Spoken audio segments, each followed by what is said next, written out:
meeting of the Concord Housing Authority and the Concord Select Board. We have the purpose of this meeting is to appoint a temporary Concord Housing Association member to fill the vacancy. We are required to begin by doing a roll call. So if you just announce your name and say here. Mike Lawson, here.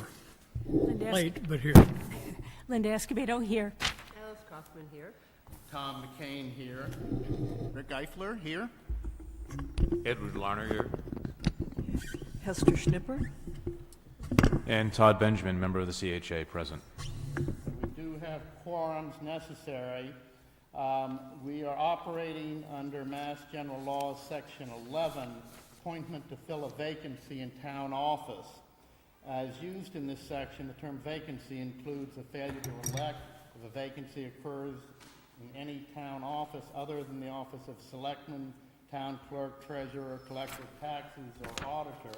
The selectman shall in writing appoint a person to fill such vacancy. If there's a vacancy in the board consisting of 2 or more members, except a board whose members have been elected by proportional representation under Chapter 54A, the remaining members shall give written notice thereof within 1 month of said vacancy to the selectman, who, with the remaining member or members of such board, shall after 1 week's notice fill such vacancy by roll call vote. The selectman shall then fill a vacancy if the board fails to give such notice within the time herein specified. A majority of the vote of the officers entitled to vote shall be necessary to such election. The person so appointed or elected shall be a registered voter in the town and shall perform the duties of the office until the next annual meeting or until another is qualified. So I believe the Housing Authority has just met and they will give their report at this time. The Housing Authority had a meeting at 6 o'clock, a public meeting at 6 o'clock to consider 3 candidates for the vacant seat. All 3 had submitted green cards to the town expressing interest in the Housing Authority. And we discussed the candidates and reviewed the information they submitted. And the board voted to recommend Fatima Mezdad for the vacant seat. Does any of the members of the select board have any questions regarding? I would just like to comment that I also think under DHCD's statutes and regulations, they also have a process similar to what you read in terms of filling this vacancy. So I just want to be sure that that's on the record. And they're actually filling the vacancy that you left. That's right. I believe then, do we have a motion under Section 2? So I'd be happy to make a motion, but I think I need some assistance again with the name of the person. Can I have a copy of that name? And address, perhaps? Let's find Well. it. I will find it. Oh. We may have a copy as well. There it is. Whoever gets to it Right. first. Okay. Well, that's her letter of interest. And this is her green card information. Okay. So, in a roll call vote with the Concord Housing Authority to appoint, so this is a motion to appoint Fatima Mezdad to fill the vacancy position on the Concord Housing Authority. The term of the vacancy is until the dissolution of the 2019 annual town meeting. Go around, vote. Second. And Second. we need to do this in a roll call fashion. So. Aye. Aye. Aye. Aye. Aye. Aye. I think that that accomplishes our goal, and we could adjourn at this time. I take a motion to adjourn. Move to adjourn. Second. All in favor? Aye. Aye. Thank you very much for your work and for your continual work. And allow a couple of minutes for those who are here just for this somewhat unusual fashion of, it had to do with filling a vacancy in an elected position, and that's why the formality is somewhat different than somebody being appointed to a committee or a board.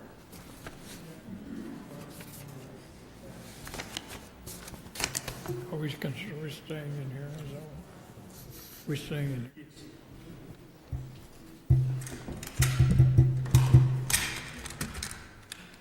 We sort of move around a little bit.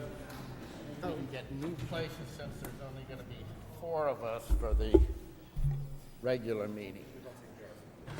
Okay, here.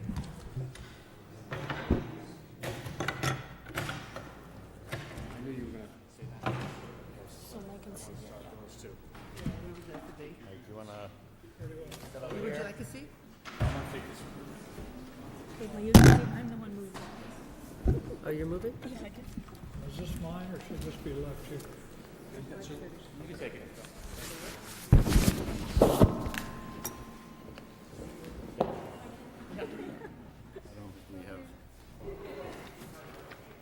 Thank you.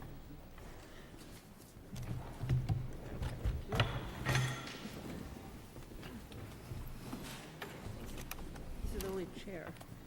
Good choice, Mike, of chairs. Whose is this? Oh, it's not sitting down. It's just I feel like we need Yeah, I lift up on me too.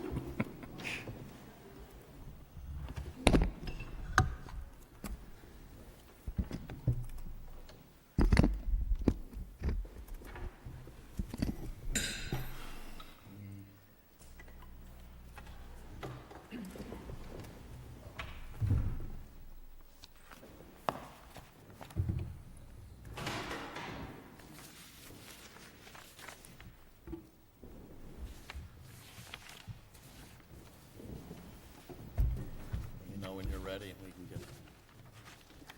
Andrew, do they want to, we can use this mic for the audience? Or you can use it?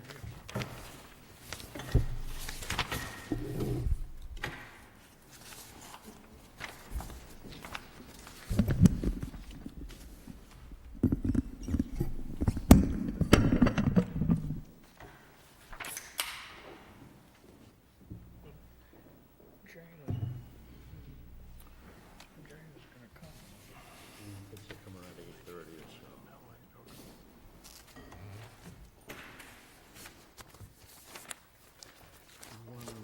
That proclamation.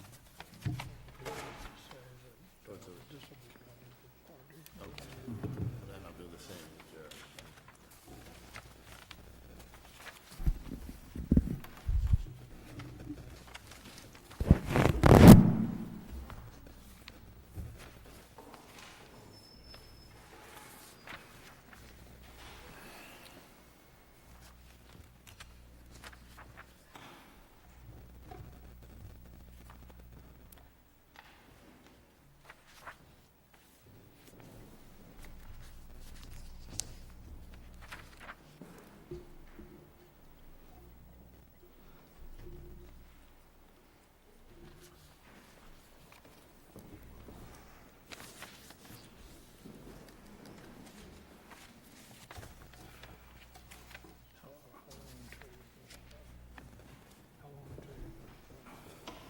When will you start? Yeah, usually there's cushions. Yeah, I'll tell Chuck later. There is a cushion on the chair over there. Would you like? Do you want me to get that? Or? I'm happy. You sure?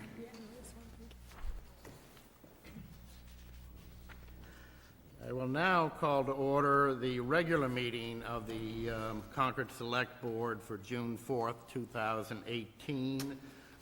Remind people that when you, if you're going to address the meeting, make sure you identify yourself, name and address, and keep your voice up. I think they've done a certain amount of work here, but the acoustics are not perfect, and your back will be to the crowd, so we, as much as possible, would like everybody to be able to hear.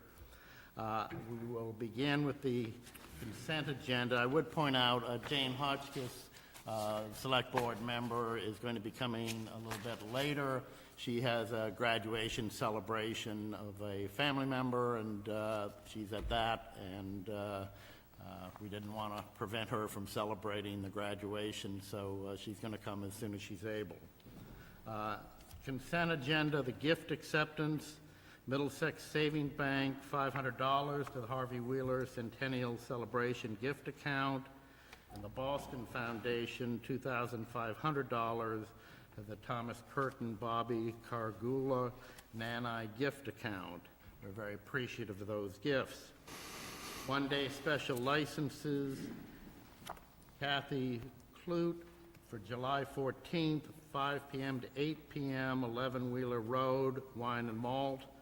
Saltbox Farm, June 15th, 6 p.m. to 10 p.m., 40 Westfield Road, Wine and Malt.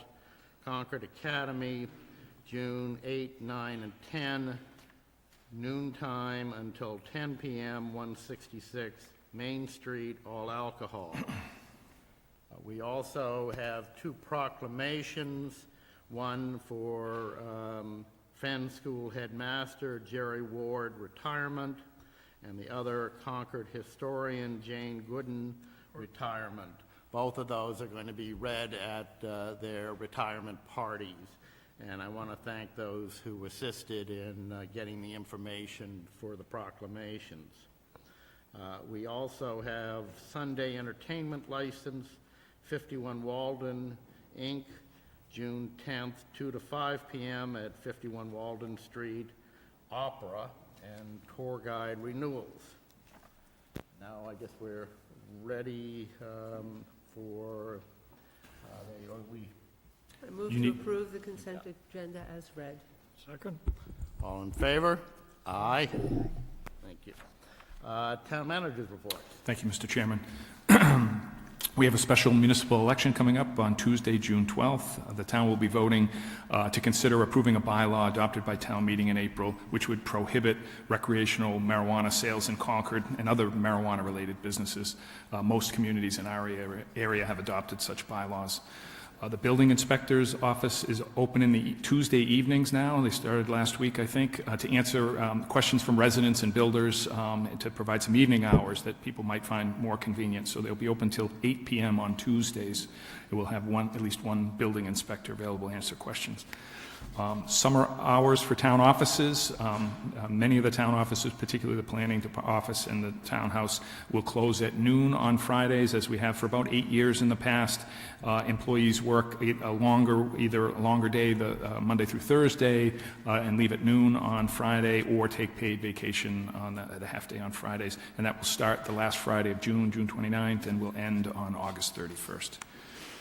The assistant town manager reported that there were 13 proposals received from consultants interested in doing the park planning for the Giroux land, should the acquisition go through. There were mostly local firms, lots of experience, so we have good planners, and funds were appropriated as part of the appropriation of funds by town meeting last April. The Assabet River canoe landings, the NRC is in the process of constructing, and we'll be hearing tomorrow, Wednesday night, applications to consider constructing two new canoe landings, one near the TD Bank, near the Assabet Bridge, Assabet River Bridge, and the other one near the 2nd Division Brook near Route 62 and the Damon Mill. So two new canoe landings are under consideration. Hanscom wanted to let us know that on June 15th, they are having a fireworks display on the base. There's nothing out of the ordinary. No neighbors shouldn't be upset. Sky lights up, don't be worried. It's not a concern. They're having a on-base celebration.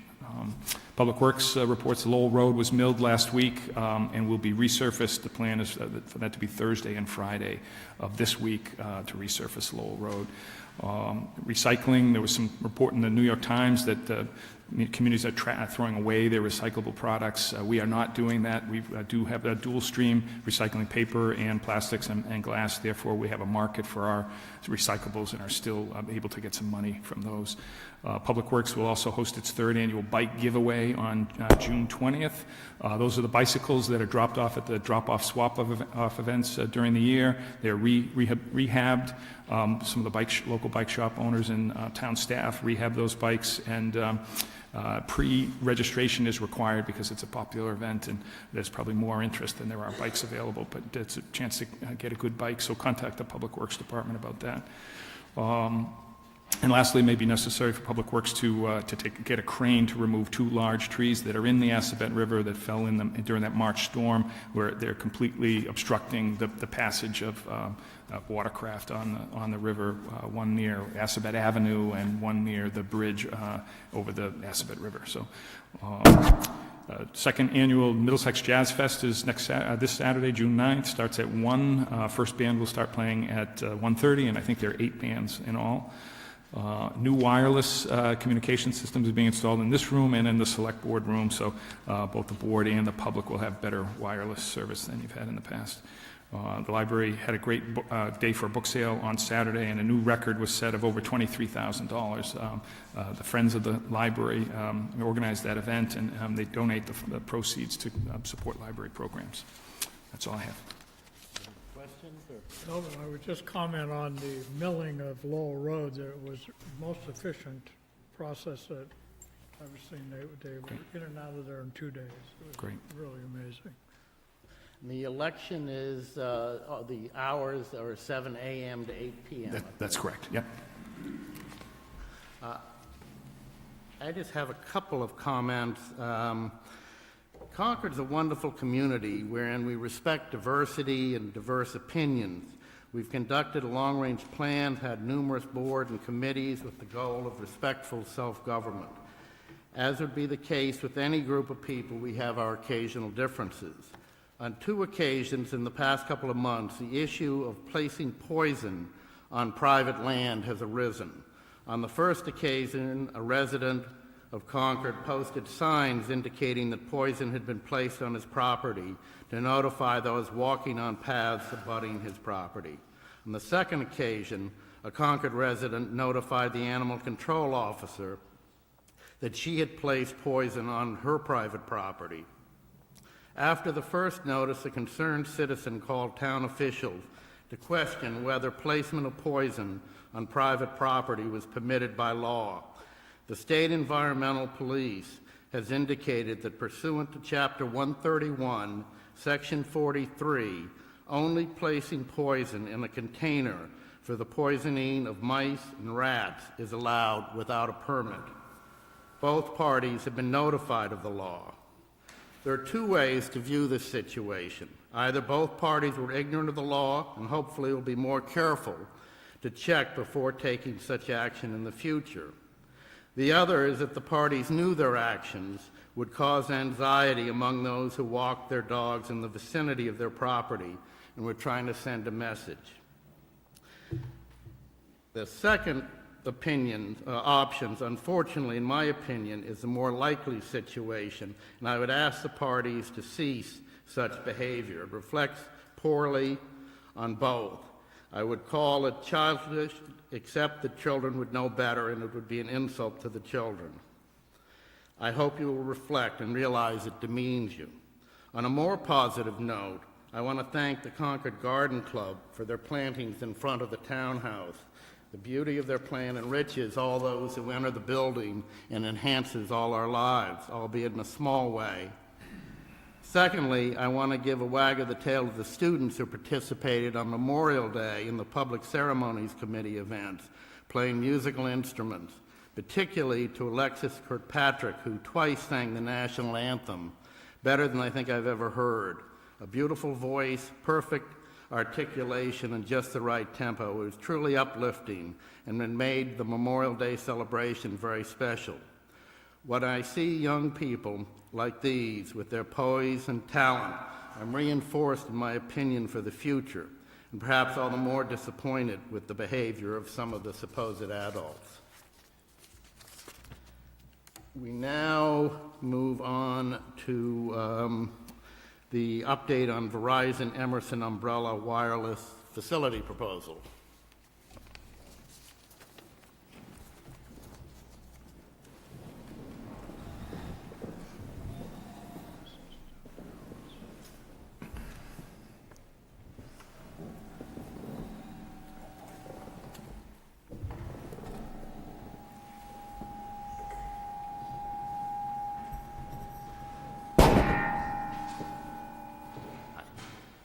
would just identify yourselves and where you're representing. Yes. Good evening, Mr. Chairman, members of the board, staff. My name is Earl Duvall, and I'm counsel for Verizon Wireless. And I'm Dave Tivnan, real estate for Verizon Wireless. And this is an update, a follow-up from the meeting that you had with us, I believe, January 22nd, correct? Yes. Correct. Fire away. Thank you, Mr. Chairman. Let's see if I can push the correct button here. All right, Mr. Chairman, as you know, the town of Concord had issued an RFP for the Umbrella Arts Building at 40 Stowe Street. Verizon Wireless was a successful bidder on that RFP. The next step in that process would be for the town to enter into lease negotiations with Verizon Wireless. When we were in last, we were asked to look at another location in town, another town-owned property, and we were also asked to look at 3 different churches that are in town. So what we did is we put together a brief PowerPoint presentation just to walk through those efforts. So if I can, just because it might be easier for the board, I do have paper copies here.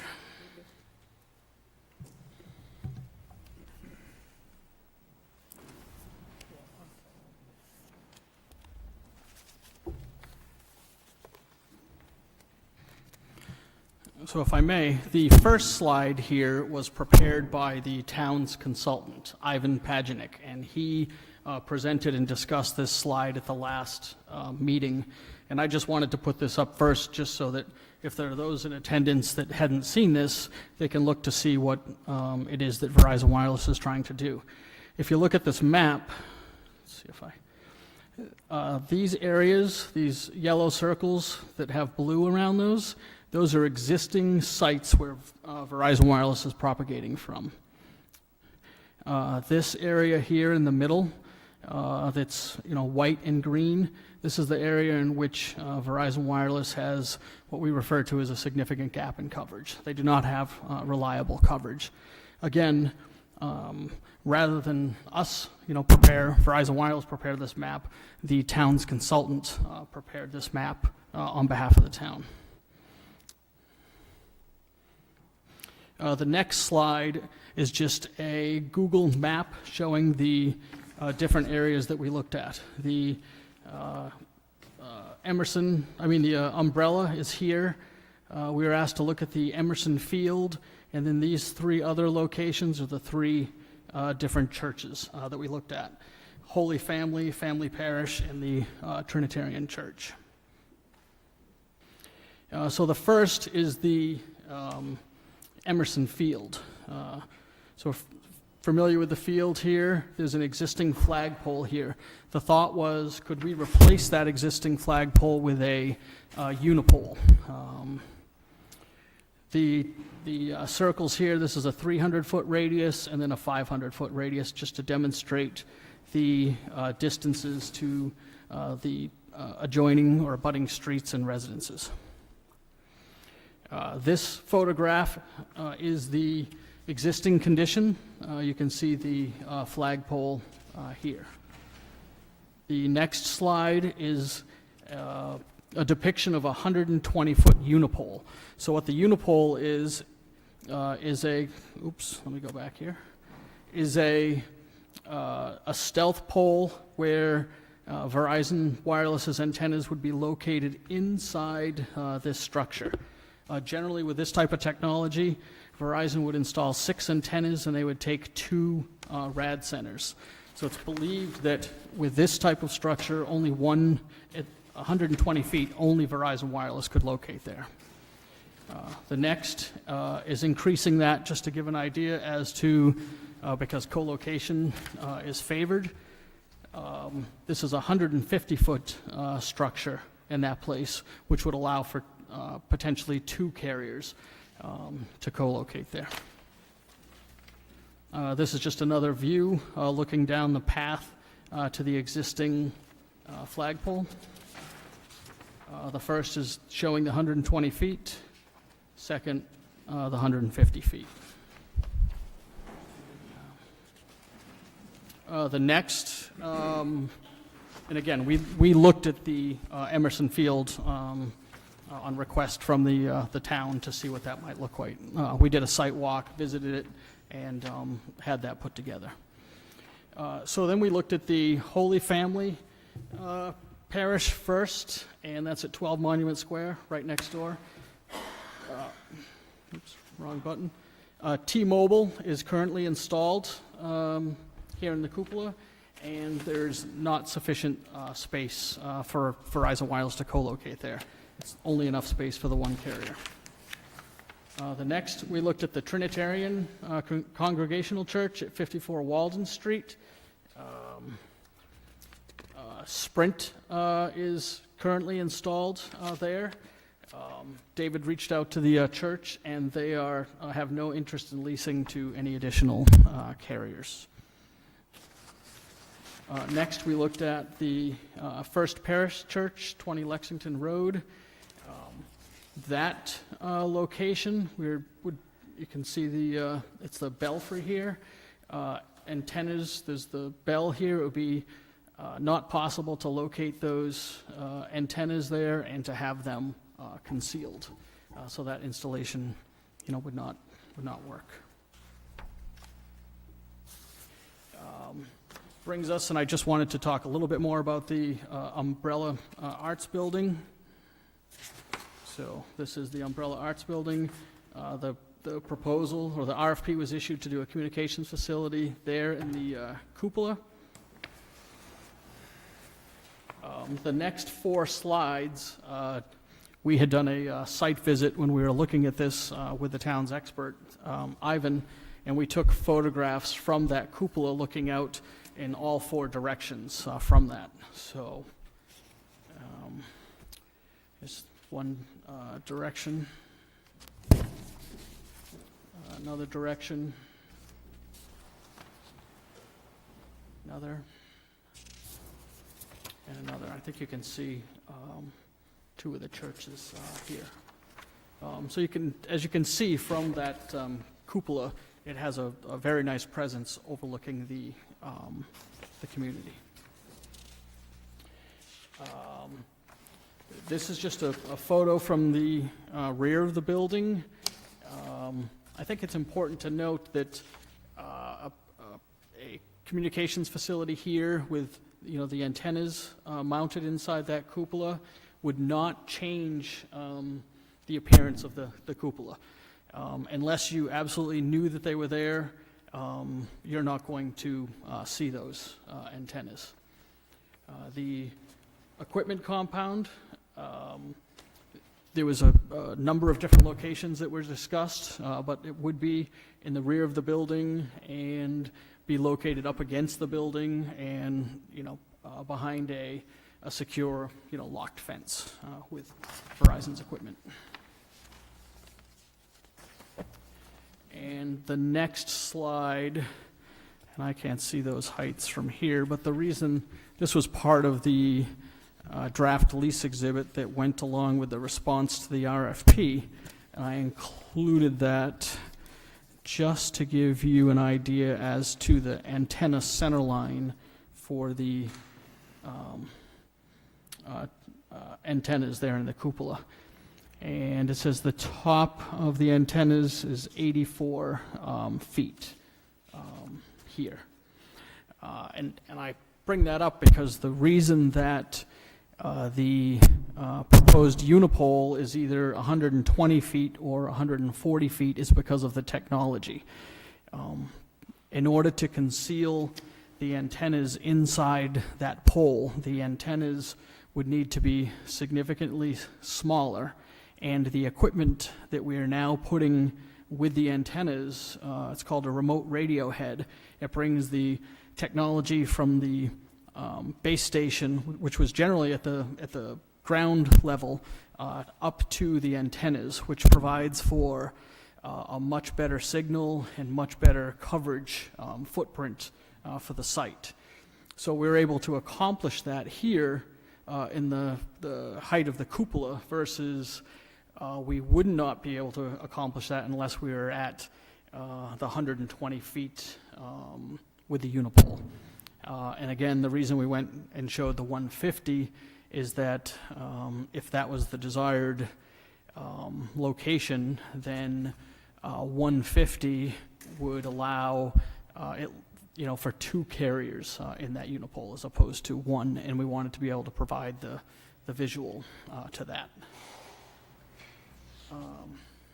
So, I think also I would want to, and I believe the board knows, but maybe for the benefit of the public, that this is early in the process. If Verizon Wireless and the town are able to, negotiate a lease,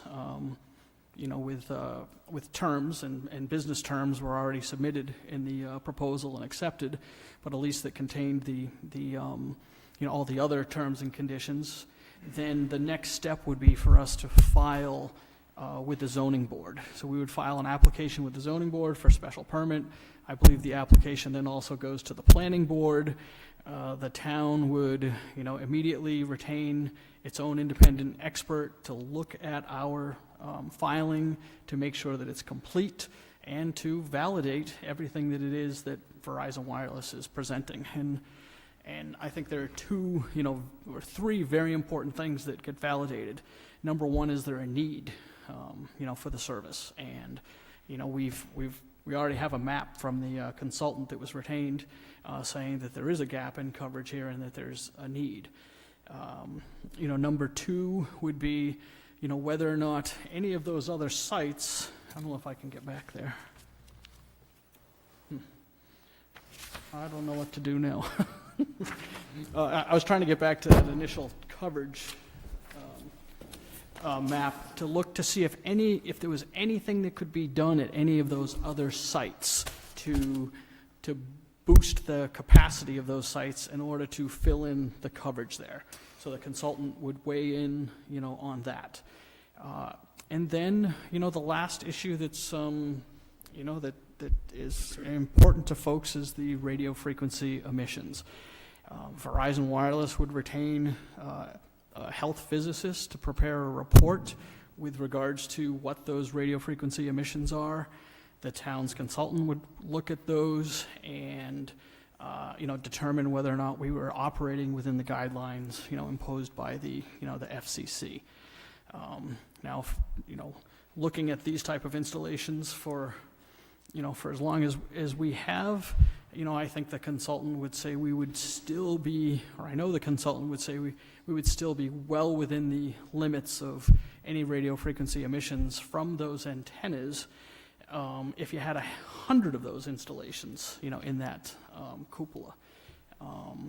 And as the board is well versed, and as the zoning board and others, there's some significant restrictions that are placed upon jurisdictions if we are able to demonstrate that we do comply with, radio frequency emissions.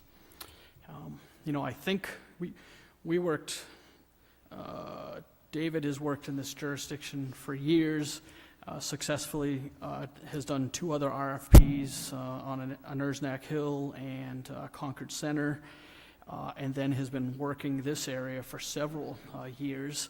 And, we started with, with the town, to be a good neighbor and to provide, benefit to the town with regards to revenue. And at the same time, think that it is the smartest, if I may, installation, because it's an existing structure, it's in a cupola, and it's not invisible, but it's nearly visible. With that installation. Thank you. That's an overview. Thank you, because I do appreciate the fact that the last meeting, I think there was a lot of concern, and we did ask you to go and to see other alternatives perhaps, and you've done that, and that's appreciated. Does any of the board members have questions or comments they'd like to make? I guess I appreciate having the PowerPoint. It is easier than craning in our necks to see that. Thank you. So my question is about an understanding how you define need. I understand when you look at a map, there are obvious gaps when you take a look at it from that perspective. But I wonder if you take into consideration requests for service or calls for intermittent service? What do your customers tell you the need is in this area that the map shows is an unmet need? Do they correlate? Do you hear from customers saying, service is terrible, we're going to drop Verizon? Yeah, perhaps the town consultant can answer it better than I can. I'm not an RF engineer, but basically speaking, these maps show signal strength, and the engineering department at Verizon Wireless and our competitors are pretty impressive. They have design engineers and performance engineers, so they know if you drop a call, they know it was your phone number, where you were, what time, things like that. So it's all anticipated exhaustion of the existing network. So they know, say, 3 years from now, your phone may work today in your home, but 3 years from now, the service is going to be degraded consistently because of anticipated increased usage.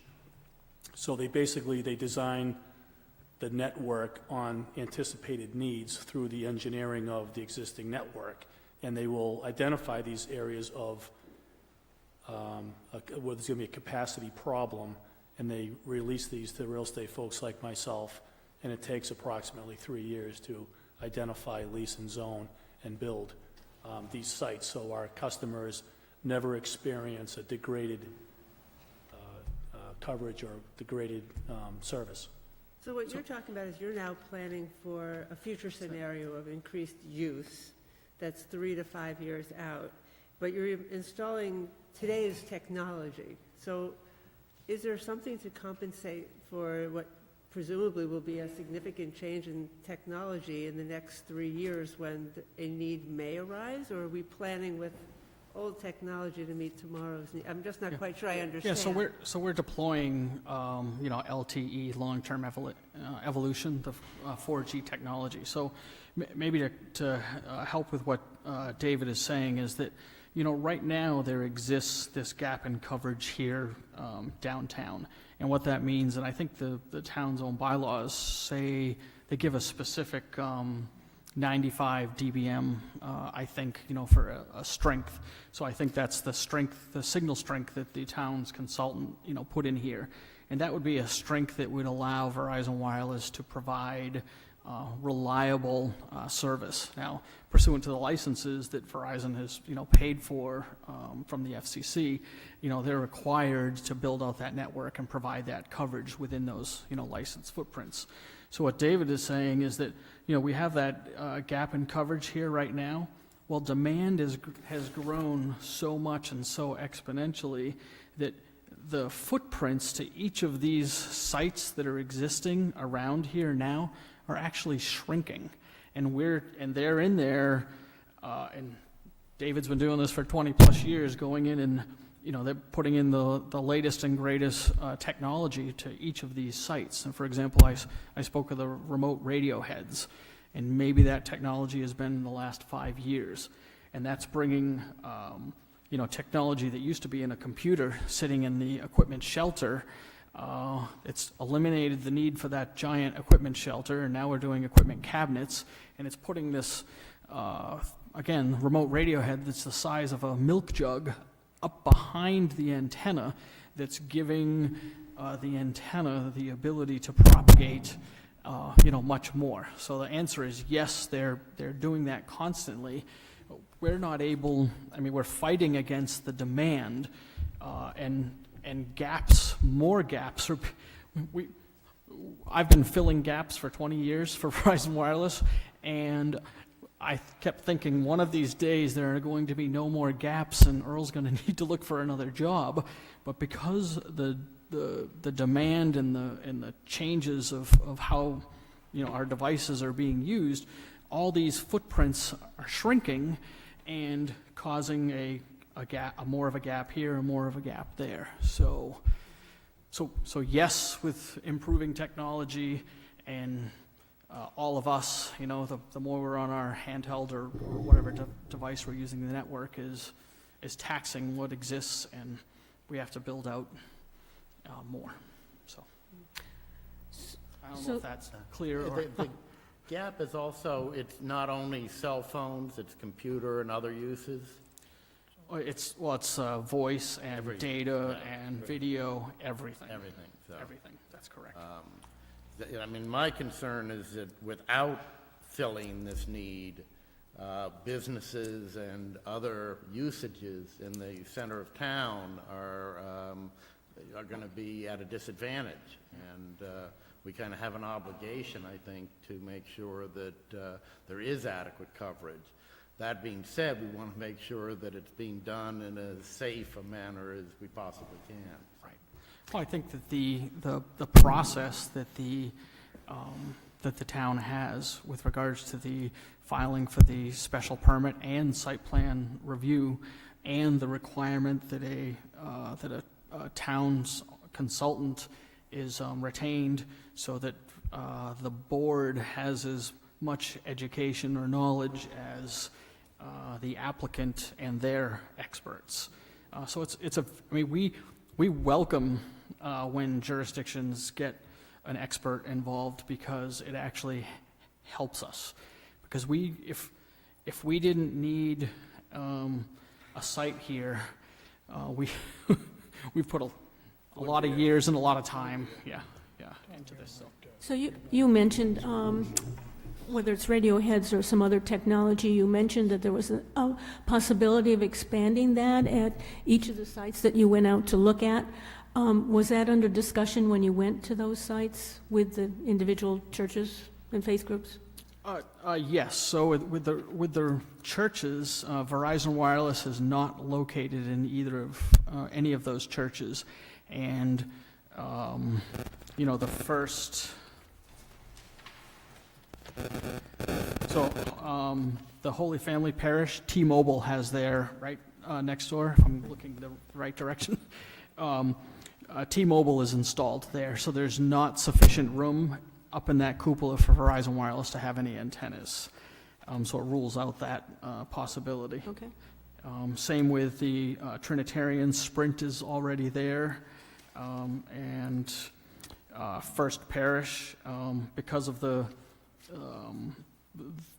it's not a cupola, it's a belfry, and there's a bell there, we would not be able to conceal any antennas there. And I think that that's a no out of the gate with historic considerations. So maybe I misunderstood your earlier comment, but you did say another alternative was to go back to the existing steeples and expand some capability.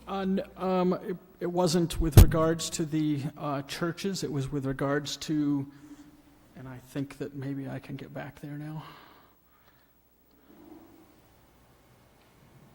You mean the existing network, correct? So, The yeah, existing so here's- network equipment is being upgraded with Right. all of today's technology as well, but it's still not sufficient to So, eliminate the gap in coverage that will be anticipated. right. I guess what I was trying to say is when the town's RF consultant looked at this coverage map, Ivan looked to each of these sites first, because the first question he would have is there anything that we could do at any of these sites to increase their coverage footprint so that it would eliminate the need for an additional site? Okay, So- thank you. No, thank you, it's a great question. And there might be, or there No, isn't? there's no. Again, if there was, we would want to do that. Any other questions, or? I'm going to do at this point, I know there are people who want to comment, but we do have a couple of public hearings, so what I'm going to ask, perhaps if you might be willing to wait around, there might be some feedback, and we'll quickly get to the two public hearings, and then we'll come back to this before we move on to the rest of the agenda. Yes, Mr. Chairman, certainly, thank you. And for those folks standing in the doorway, there are chairs up here if you're trying to seats find a available. place to sit. Just come on in. Thank you. Thank you.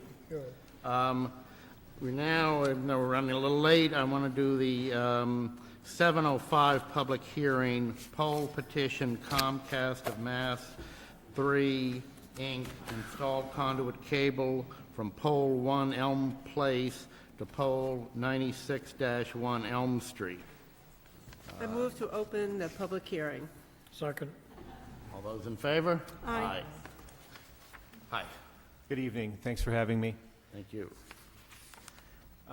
My name is Greg Franks here on behalf of Comcast in support of our petition to install coaxial cable, overhead strand coaxial cable from pole number 1 on Elm Place to utility pole 96-1 on Elm Street for the benefit of the occupant of 976 Barrett's Mill Road.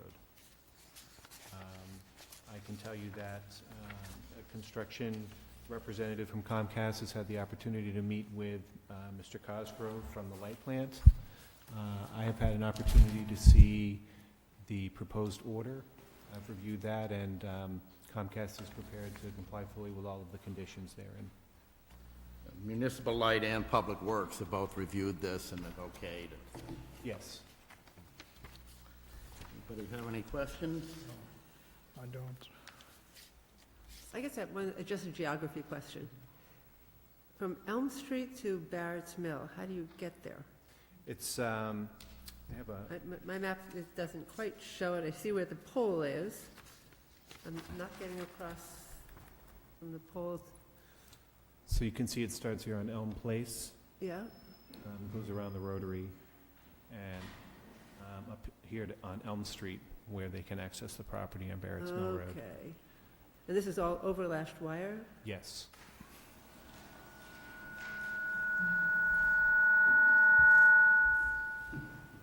Thank you. Any other questions or concerns? Do we have public comments? Anybody in the public like to make a comment about this application? Well, then, I move to Accept the close the motion. public hearing. Second? all those, I guess you're moving to Close the hearing. So we can close discuss? the public hearing, yes. We just closed the Yes. hearing. We can discuss if we have any other questions about it. Sounds So a good. number of conditions that were suggested, and I assume that you've read all the Yeah. conditions and approve them all? Okay.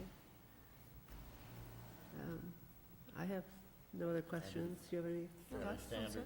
Are you ready for a motion? I'm ready for a motion. Okay, I move to grant permission to install overhead coaxial cable to be owned by Comcast of Massachusetts 3, Inc., as requested in the petition plan marked aerial cable placement request received May 4th, 2018, and is noted in the order dated June 4th, 2018.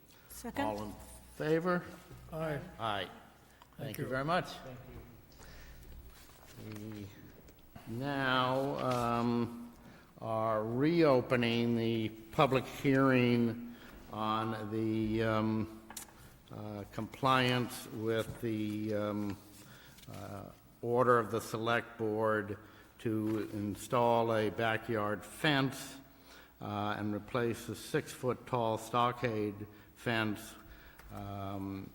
at the Hitchcock property, 15 Chase Road. All those who, while you're probably still remain swearing in, I'm going to have you swear, stand up and raise your right hand if you plan to testify today. Do you swear to tell the truth, the whole truth, and nothing but the truth? I do. Thank you. Person, would you like to come forward and, you were here 2 weeks ago at the last meeting. You were aware that we continued it to see whether there was going to be some sort of a proposal for the fence. You aware of anything? I checked today with Mr. Mara, and he hadn't heard as of late this afternoon. I went by the house, tried to talk to the family. There was nobody would answer the door. I sent a couple of texts. Ms. Hitchcock did text me back about a half an hour after I left the house, and she said I could call her husband. I tried the husband's phone that I was provided with on a text message, and get no answer. I think we had Yeah. requested that any proposal be provided to the assistant town manager by Friday, so that we would Sure, have sir. it in our Yes, sir. package, and there wasn't anything. No, so. I checked with Mr. Mauer, he hadn't gotten anything. I don't think Mr. Whalen had received that. As far as you know, has there been any further issues or problems in terms of the dog being in violation of any of the other conditions? Not since the last meeting, sir. Okay, thank you. Anybody have any questions? Thank you very much. Would you like to, Mr.? Yes, please.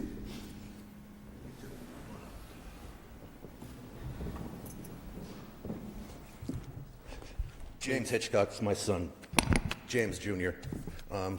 Just to begin with, I apologize, but I wasn't aware there was a Friday. I thought it was 2 weeks from the last meeting, so that's why I had saved my proposal for tonight.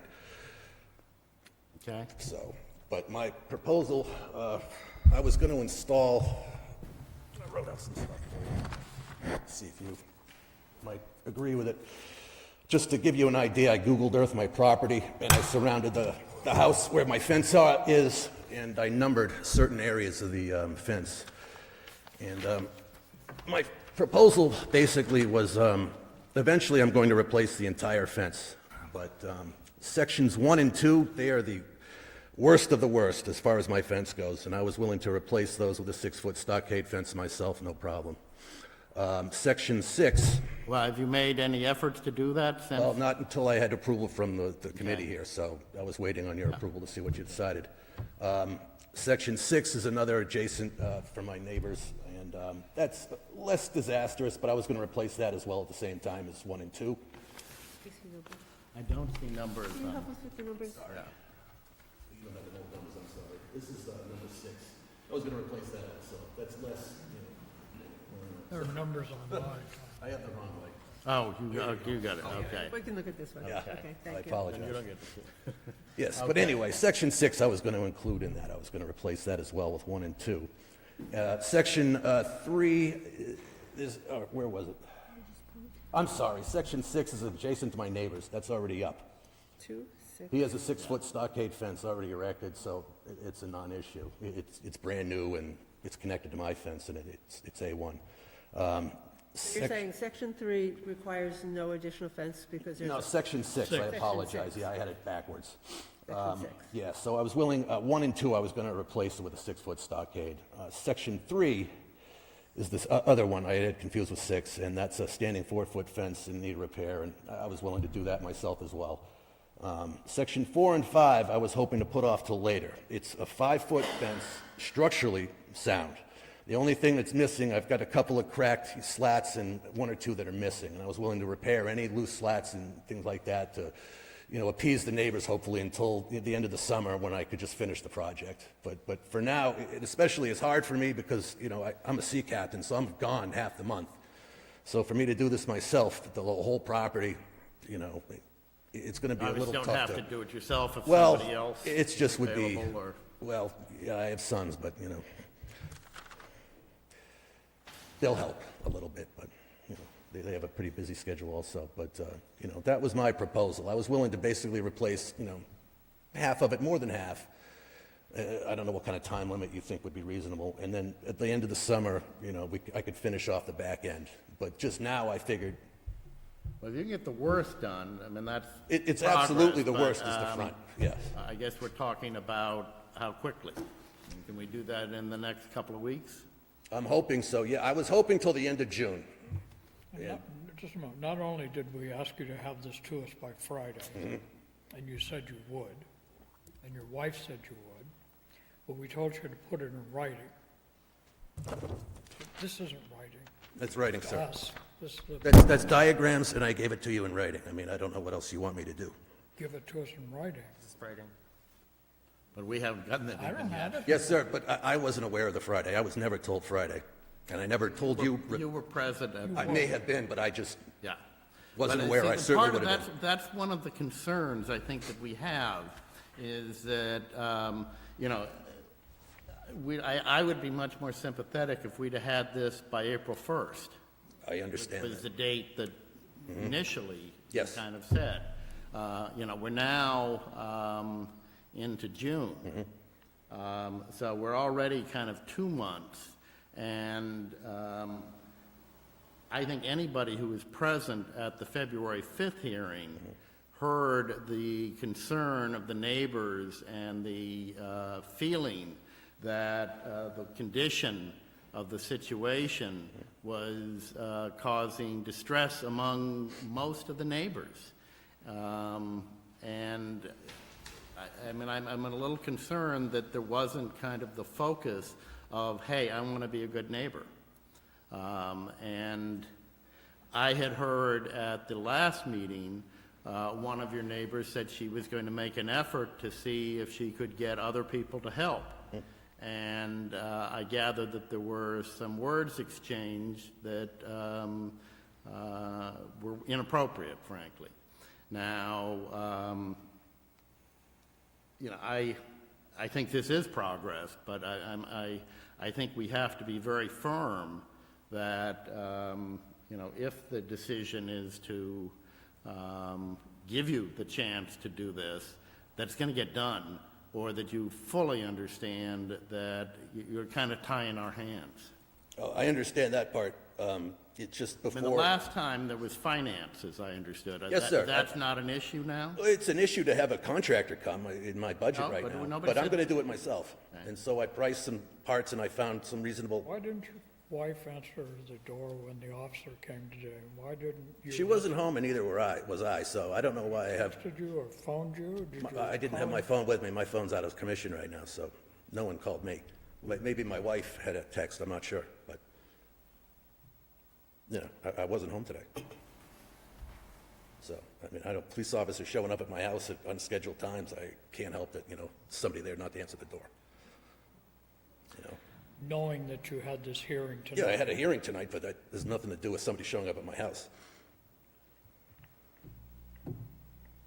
So with this plan, what I see is you are proposing you will replace sections 1 and 2. Yes, ma'am. Tell me again about section 3.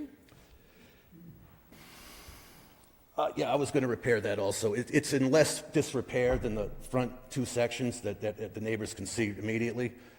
But I figured it's about, I forgot the exact measurement of it, but it wouldn't cost me too much more just to section that off and just get the worst of the worst done. We have a quote from the neighbor, Mason.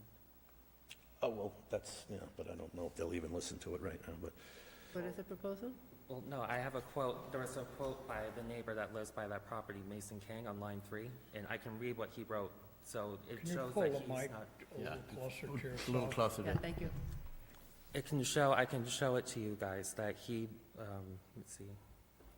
The neighbor that lives behind property 3 was not feeling threatened. So it's written on January 27th, and it says, "I see the Hitchcock dog often. There is just a small picket fence between my backyards and the Hitchcocks. This dog does not seem to be dangerous in any way. He comes up to the fence and seems friendly. My Mason King," and I have it right We here. don't, Well, we've been yeah. all over this in terms of whether the dog poses a hazard or is I seen think as the, I mean, the ideal is that the whole fence should be secure.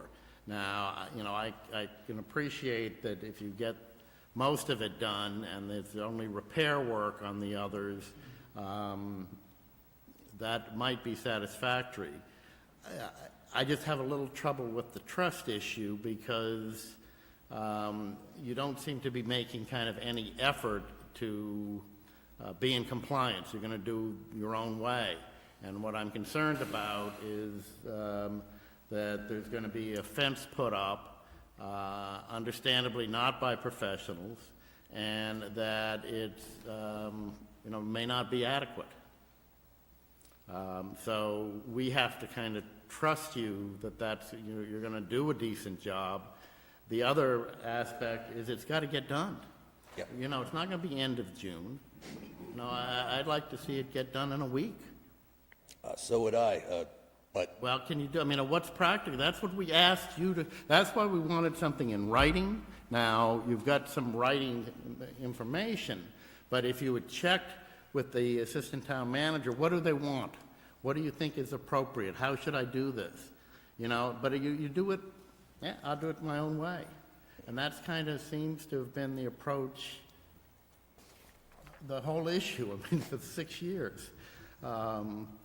So that, I don't know what fellow board members, I'm inclined to give you one more chance, just because the alternative seems to me, sort of so final. But I think you have to understand that it's got to get to, this is number one priority. And I know that there are a lot of other things going on, but it's got to get done, and it's got to be done in a good professional manner. I don't know how much experience you have in building fences.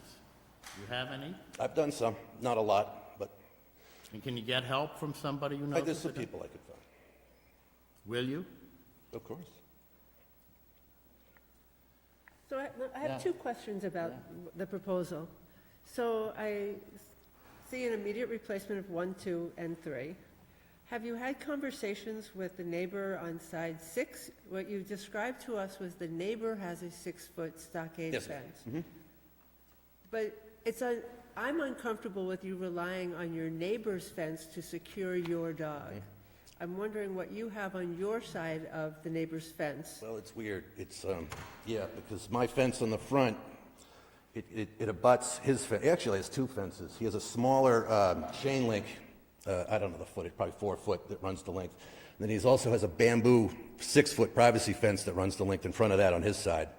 So basically, my back end and front end, they attach to his fence on both sides of the property right there. So unless I would think it would be overkill, and then if I put my side, another stockade fence, that would be 3 fences. But it's attached. Yes. Yeah, it goes right up to the property. That's a little bit of a concern for me Yeah. about, this is to secure your dog, not for Yes. your neighbor to secure his own property from your dog. No, I So understand I that. just want to make sure that no, you don't neglect side 6 because you're suggesting your neighbor's fence does the job for you. Your job is to secure your Yes. your yard so that the dog doesn't, leave your yard to get near your neighbor's fence. That may be an extra protection, but it's not, your responsibility is how you care for your dog in your yard. I have a question maybe of the town manager.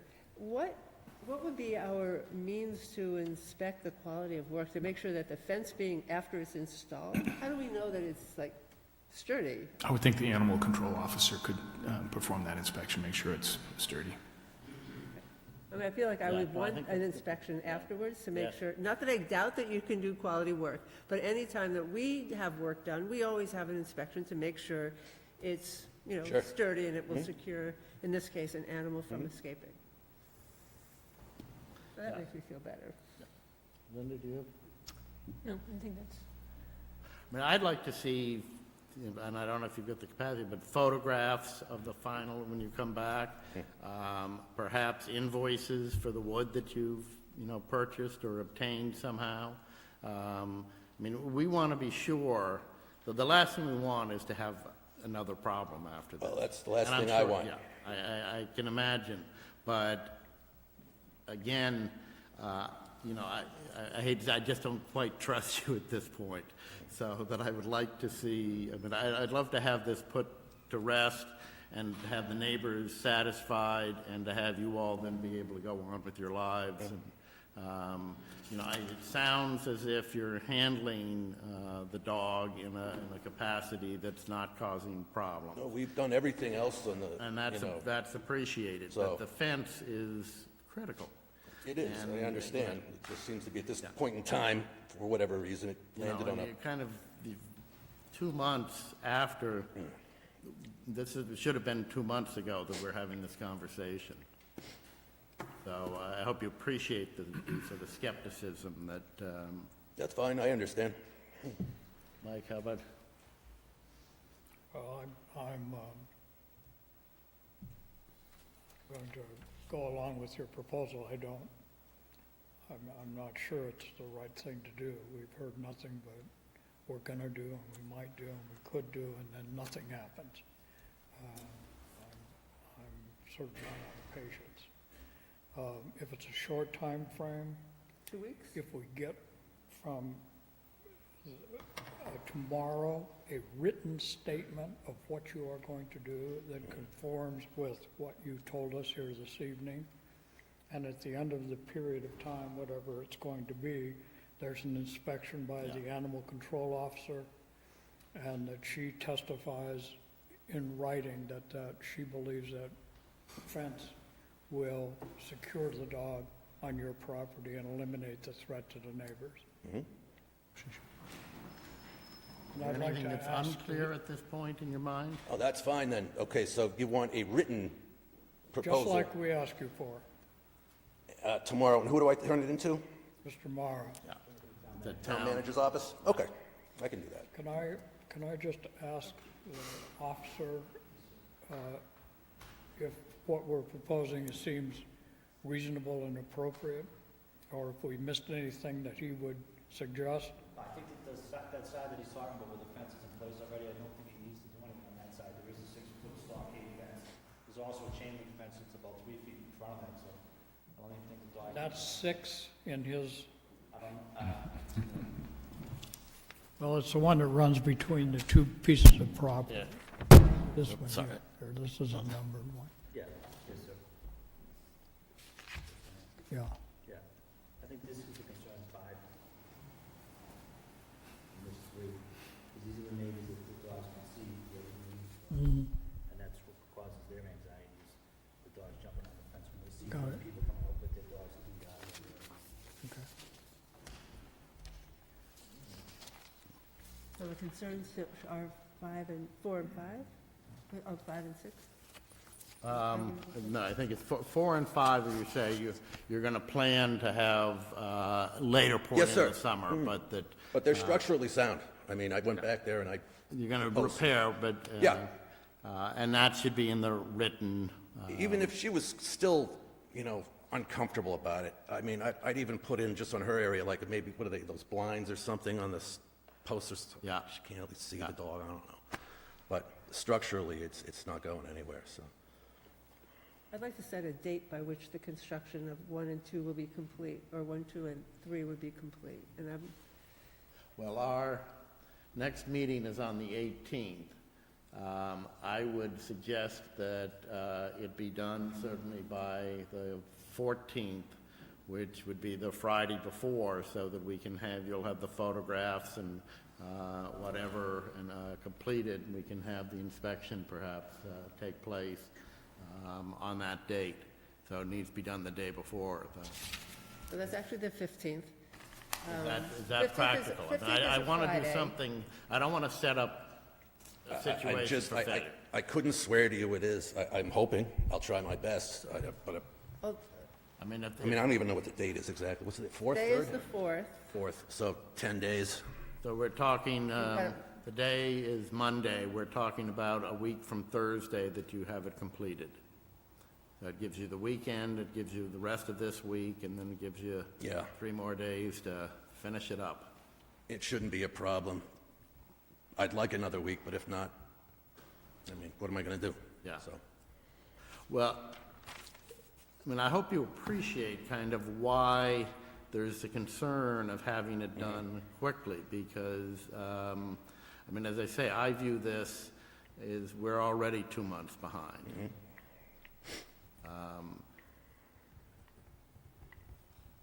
But I want to make sure, there seems to have been, each time we've tried to have a communication, there seems to be a little bit of a miscommunication. So if there's any no, I'm just questions making you sure have- now I hear everything correctly. So tomorrow I'll bring it in writing to the manager's office, and then after that, something on the 14th. You want to have those sections completed. Yes. And they're the gonna next be meeting is inspected. when? Is the Monday, 18th, the 2 18th. weeks from today. 18th. All right. All right. Well, thank you at least for the progress that we've made, and hopefully we can complete it.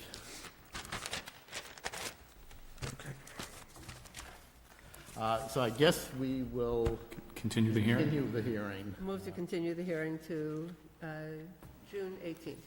Second. All those in favor? Aye. Why don't we go back then? Should we do the set. rise and have the, All right, thank you. Thank Right, you. Thank you so much. Thanks, Joe. have a few people go? I would just like, before you go to the next, back to Verizon, which is fine Yeah. with me, if you would just, for the record, articulate what it is he is to do, when he is to do it. Okay. So we have it formally as part of the Mr. record. Hitchcock provided us with a drawing on a photograph of his home. He's indicated that sections 1, 2, and 3 will be replaced with 6-foot stockade, and that my understanding is that 2, which abuts 6, will be linked into that fence. That he will further, at some later point, which we can probably determine on the 18th, will repair as necessary items 4 and 5 on his list. And I'll give Andrew this document here. He is to, tomorrow, to come by the office with a written description of the proposal that he is going to do, that these replacements will be completed by a week from Thursday to allow the dog control officer to inspect the property to ensure that they've been done properly and securely. And he's also going to provide photographs of the work that he has completed. Is that summarized? It does, yes. And I just want to make clear, the reason I wanted it in writing was that I want him to acknowledge what it is he's supposed to do, because he didn't seem to recall Yeah. what he had said he would do before, Right, so it I'd was- like to. Would it be of use for us to authorize the chair to put that in writing and send it to him, so he has a copy in writing of what he I'm agreed happy to? to do that. Yeah, I mean, then there's, Yeah. it's Could one thing be- to have it in our record, another thing to have him in his Right. mailbox. Yep. I think that makes sense. Thank you. thank you. Um, Yeah, I'll go back to. So why don't we go back on the update on the Verizon? I have a hunch that there may be some public comments on that, and I don't want to belabor in that we are, have a very busy schedule, so if anybody who wants to make a comment will do so and be as succinct as possible, it would be appreciated. We have received a couple of letters expressing feeling that anything in Emerson umbrella also poses some difficulties and concerns. But if somebody wants to come up and make the statement, please do. We actually have you come up here, it'd be fine. Just identify yourself and your address. Michelle Scavangelli, 129 Everett Street, and I did send an email to, I Yes. think, all the folks here, so I will just hit the highlights for the Verizon folks and everyone else listening. It really was striking to actually see the picture of what that unipole would look like in Emerson Field. I live across the street, and I use the field, and I look at it every day, and it's, I think, as I said in my note to you guys, I think Emerson Field's like one of the treasures of this town. Everybody uses it. Little League, track, the schools, there's people there all day long with their dogs. And the, beyond, you know, my own concern as a close neighbor, but that would really disturb the aesthetic of that park. That huge pole, and I'm very concerned. I'm sure that Verizon has safety people who are going to say that there is no danger, that you're below whatever level, but I think the verdict is out on that. And we have children in that park, all the rec programs are there. So I think you would want to err on the side of caution in putting something I was looking at it today as I was writing to you. I can't imagine people milling around a cell tower. It just, I mean, I understand why people wanted to look for another place, but I think that would just make me concerned about the look of that park, the use of that park, people wanting to go there. We do picnic in the park in July, so I hope the selectmen wouldn't consider that, or any of the boards, an appropriate place. And I would also just say that as someone who lives in the center, goes back and forth with my kids in the center, yeah, at different points, sometimes you drop a signal, but that's kind of true everywhere, and I think health and safety of people has to trump the occasional dropped call. Honestly, I just looked on my phone here. I have 4 bars, and we're in the center of town, so I don't know if this is a Verizon, and I'm a Verizon customer, but I would just go on record as strongly against enacting a structure like that in the park. And I only recently found out about this. A neighbor told me that you were looking at it. I have a feeling if the broader town knew that that was a place people were looking at, you'd hear from a lot more people. So thank you. Thank you for coming. Anybody else, or? Chris, while somebody else is coming up, Yeah. can I ask Chris a quick question? The tower, or whatever it was that was going to be put at the Kai's Rose facility, was that like a monopole as well? Or? Yes, So it was a monopole, not a tower with antennas hanging off? that's correct. It was a flagpole looking like a monopole that the HDC rejected in 2007, I think it was. Thank you. Hello. Hi. Alicia Boyadjian, 33 Stowe Street. I just want to say that I am really appreciative of the opportunity to participate in the conversation, and I do feel like our town leaders have been listening, and I'm encouraged by the fact that our voices and concerns were heard over the umbrella siting. I'm thankful that Verizon has not steamrolled ahead with the application process and appears to be very thoughtful and deliberate in this process. The scientific evidence, I believe, does suggest there are potential health risks for living in close proximity to towers.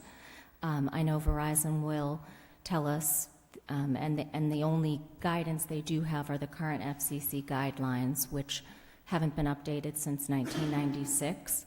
A lot of information has come to light since then, and as we all know, government is very slow at catching up to science. So the goal in these sightings, I think, should be to provide as much distance as we reasonably can manage from places where people spend long periods of time, particularly children. Residential dwellings are, I think, of the utmost importance to protect because these are the places where young kids sleep for 10 to 12 hours a day. We know that children's developing bodies and brains are more susceptible to all kinds of environmental exposures, including radiofrequency radiation. So we still don't know the exact magnitude of the risk, but if even only 1% of my friends and neighbors were negatively affected by the sighting of this tower, that would matter to me, and I know a lot of people in the neighborhood. The Emerson flagpole site is farther from homes and schools than the umbrella. I think we measured the closest to be 140 feet, and the flagpole picture shows 400 feet, so I think the proposal is moving in the right direction. But the park is a place, as my neighbor said, a place where we hang out, where our kids go, where we go to move our bodies and unplug. And so now we'll be sending our kids to play around the cell tower. We saw during Verizon's last presentation that the DPW yard on Kai's Road would offer good coverage with the least amount of impact on residential areas. And I understand the Historic District Commission denied that site several years ago, 2007, And I believe they continue to keep that position, that it's inappropriate from their point of view with the location, so. So I guess I would like to hear that officially and formally from the HDC. I think it's reasonable for our select board or whoever has the power to do that, to ask the HDC to formally review that site again. And if it's possible for Verizon to submit a new application for that site, if it's possible to maybe submit 2 applications, I don't know what the process is, but I feel like we owe that to the community to make sure that that stone is not left unturned. Fair, thank you. But one more, yes.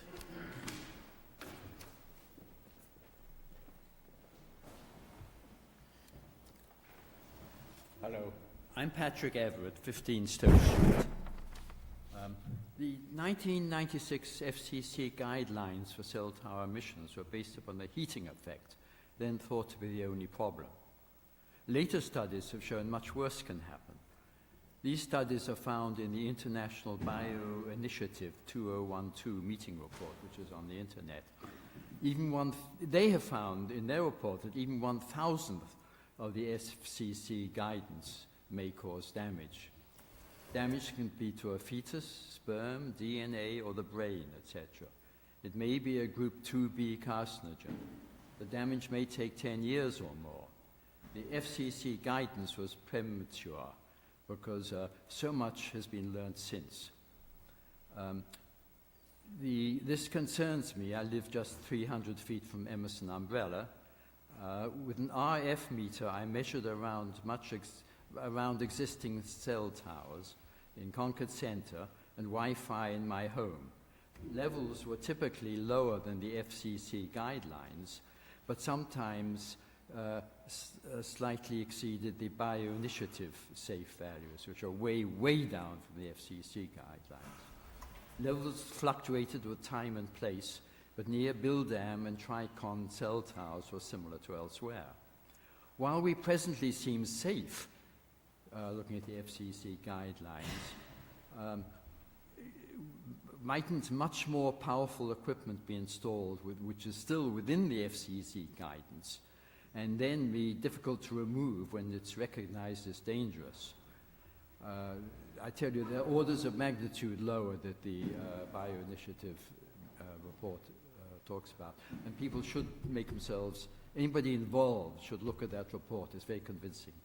I propose a moratorium on installing cell towers until safety has been worked out and meaningful guidelines developed. Thank you very much. Thank you. Can you cite that reference one more time, just so I can? Beg your pardon? Can you cite the reference of that report that you're suggesting? I can give you write? my sheet. Thank you. It's on there. Okay, thank you. Thank you very much. And I have a second if anybody would like a second. But Actually, sure. Thank you.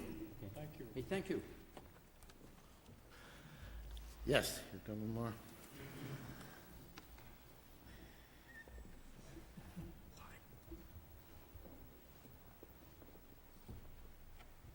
Hi, Melissa McBride, 57 Everett Street and 25 Stowe Street. Okay, so I'm sort of speaking on the heels of Alicia, first of all, appreciating all of you again and everything you're doing, trying to help us out with this. What many of us have talked about in the last 5 or 6 months since the last meeting, but not really pursued, is the Historic District Commission part. I think we heard various people say it was sort of a done deal, it could not be readdressed, so we just sort of were like, okay.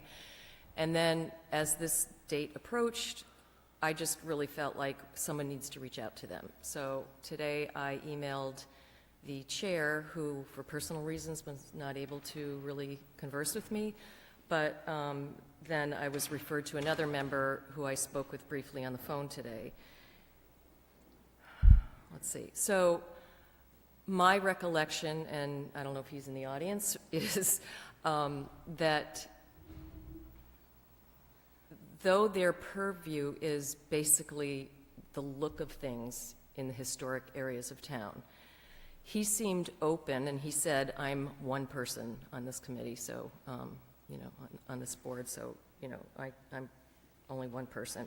But basically, they would be willing to listen to townspeople visit this again. And my understanding of his description of the process is that we would come to them first as members of the town and express our concerns that have all been said here prior to me speaking, and that they would be open to it, even though that is beyond their purview, even though, you know, I get it. I get everybody's a little concerned about the Historic District Committee, God bless them, but, commission, but, you know, he seemed very open to it, and also, you know, said, and then Verizon would need to reapply, as they did before. So I just wanted to add that. I think there's an opening, and I think, like Alicia said, we should certainly take that seriously. Thank you. I mean, I appreciate the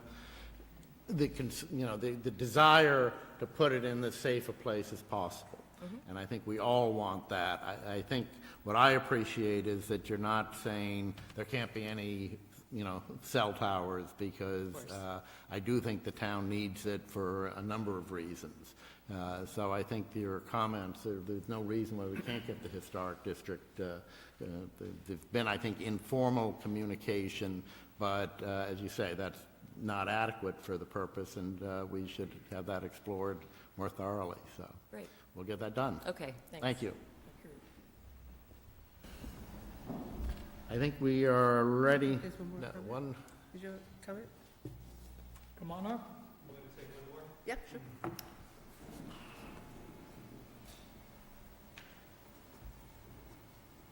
Good evening. I'm Peter Scavangelli, 129 Everett Street. You made it back safe and sound. I did. Yeah, it was a long drive. You know, I think I'd like to get on the record first that I'm unequivocally opposed to locating a unipole anywhere in Emerson Field. And for several reasons. I think some folks here know that I'm a former chair of the Carlisle Board of Selectmen, and I can't help but sort of internalize what's going on the other side of the table. And I would think that if you sought guidance from the ZBA, they should advise you that what's being, you know, to propose a unit tower in Emerson is a violation of the town's zoning bylaws, because it's located within a 1,000-foot barrier. I'm 300 feet from there. In fact, one of the photographs you saw, it was a little bit muddy, was taken right from in front of my house, straight down into the where the flagpole is located now. So the ZPA should advise you that it's a violation of the bylaws. I think you should consider involving the Board of Health, because there are, you've heard from others, there are health issues. I don't know why the Board of Health is not involved. And I think the idea of a double negative is not the standard, you know, for Verizon or whoever to come, you know, and say there's no scientific evidence that it's not unhealthy. You want, I think the standard should be, you want an express representation from whoever the experts are that it's safe, it's healthy, and I don't think you can get that from anyone anywhere right now. So the Board of Health should oppose this. The Historic Commission, as you heard, has already gone on record to say that locating a unipole in a location that disturbs the view and the peaceful enjoyment of your property is a problem. They could not support that. And just because we're not, you know, Emerson's field is not in the zoning, I mean, it's not in the Historic Commission, doesn't mean that the same standard doesn't apply. And so if you get guidance from the ZBA that says you cannot, or you should not locate a unipole in Emerson, and the same thing from the Board of Health, and the same thing from the Historic Commission, then it feels like the proposal should be summarily dismissed and not advanced beyond this meeting. So those are my thoughts. I think the state is looking into the health thing. The Board of Health, I'm not sure really would have the sort of capacity to do so, where the state is doing, as I understand, a fairly thorough sort of job on it. But the difficulty is sort of the state of science. So But thank you for your comment. Well, we got your note Yeah. today, which laid out much of what you've just said. A couple things I'd point out to you. The ZBA would not do what you suggest. They wouldn't undertake guidance without a formal proposal to look at, number one. And number two, the ZBA can grant waivers to the bylaw. So even if it is within a certain distance of homes, the ZBA has the authority to grant a waiver to that. So the ZBA would certainly not do what you suggest, and that is provide us guidance without a formal process as to what to do. And secondly, as I recall, and Chris, you correct me if I'm wrong here, despite the health concerns, which I understand and take seriously, they can't be used as a way to deny a permit. That's the law. So, That's the Federal Telecommunications Act. That's right. So while I understand your point completely, it's not only a problem that the evidence perhaps is not as strong yet, or perhaps ever, but it's not as strong today as we would like it to be. You're expressly prohibited from using health concerns to deny a permit. So I think you need to understand, that we've got to operate within those boundaries, and we're trying to find a place that gets us coverage and causes as little disruption as we can to the town. So thanks very much for... Sure, that makes sense. I think the folks here that you've heard from tonight, they're afraid. Frankly, they're afraid for the health, they're afraid for the property values, and afraid for whatever else is going to be installed in Emerson Field, and so that's why we're... Something we don't know about? Well, I don't know. What's next? Thank you. Thank you. Thank you. I think we can now move on to the discussion of affordable housing on the Garreau land. How was it? And we had, Jane was at, there was a meeting where of the various housing principles where I think it was generally agreed that one unit that the family would be willing to sell at the price that has been negotiated, only with the proviso that it be one unit of housing. And I think the thinking was that one unit would be as near Commonwealth Avenue as possible, but there was concern that I think you raised, Mike, at a meeting about making sure if we limited or put a particular line, that there might be other reasons that would make the unit impossible to build, and we do want to get the one unit. I don't know whether, is there anybody going to be? There's multiple parties here that would, I think, like to comment on the proposal for affordable. So are you inviting comments from the public first, or? Anybody? Sure. Would you? Public, like anybody, or anybody here would like to say? Any on the board member want to make a comment?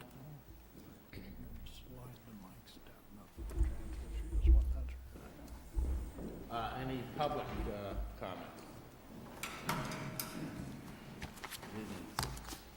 Good evening, Jeff Collins, 55 Highland Street, and current chair of the West Concord Advisory Committee.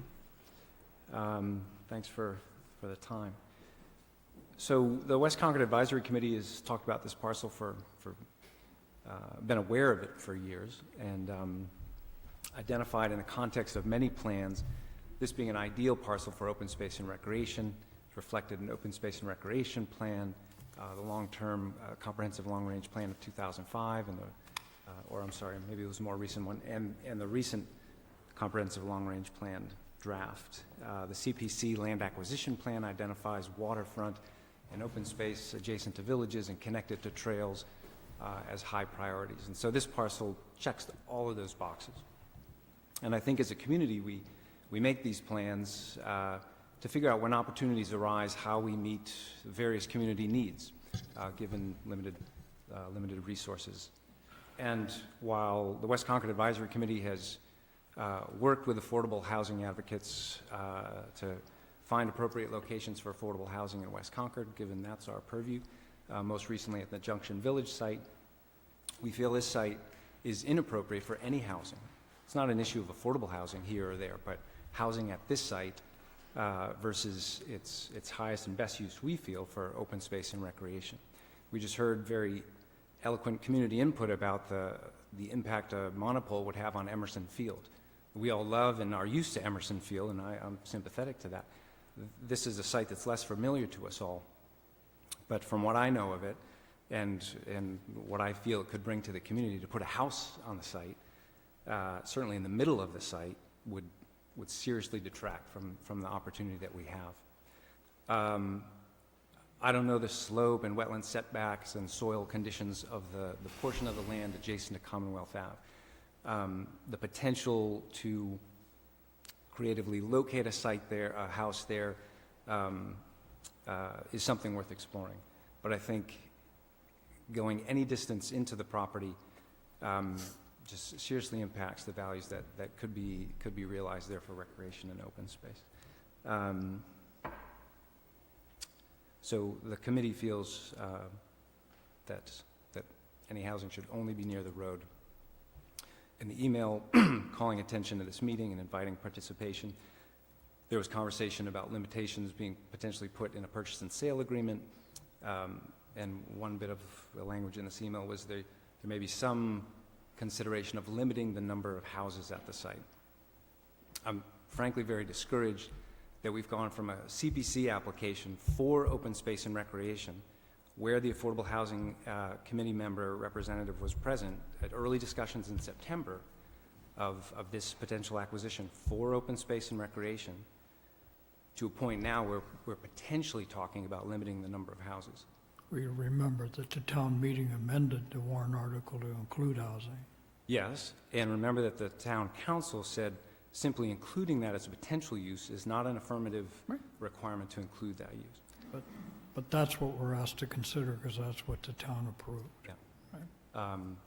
So that would be our thoughts on it. Good. Thank you very much. So let me make sure I get it. So you wouldn't be opposed to a house if the house was located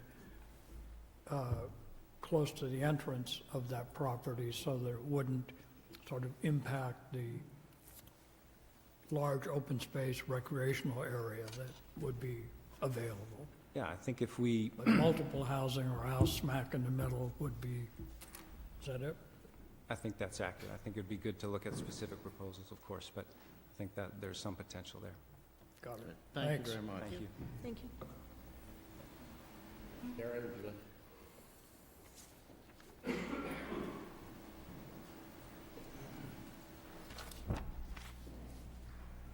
That one working? I don't know if that works, or You just come come up. sit, Terry. Sit, if you, that is easy. I think I prefer this. Okay? I'm Terry Rothermel, 330 Musketequid Road. Does work. I am an advocate for affordable housing interests and an intervener in this situation. I'm sorry that we have intervened in a process that was going on that we did not know about in housing. I'm sorry about the harm that some in favor of open space and recreational needs in the town don't feel good about our intervention.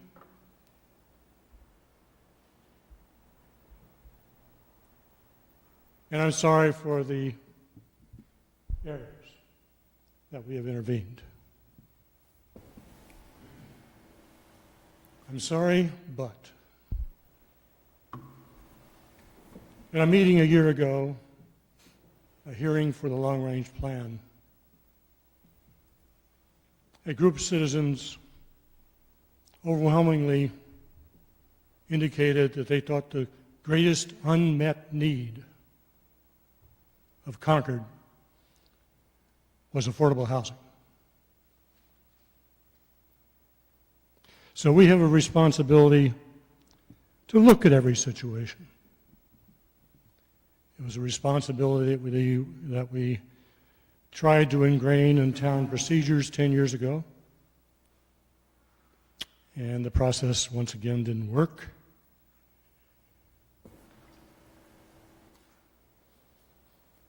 I would advise that anyone considering the pluses and minuses of this situation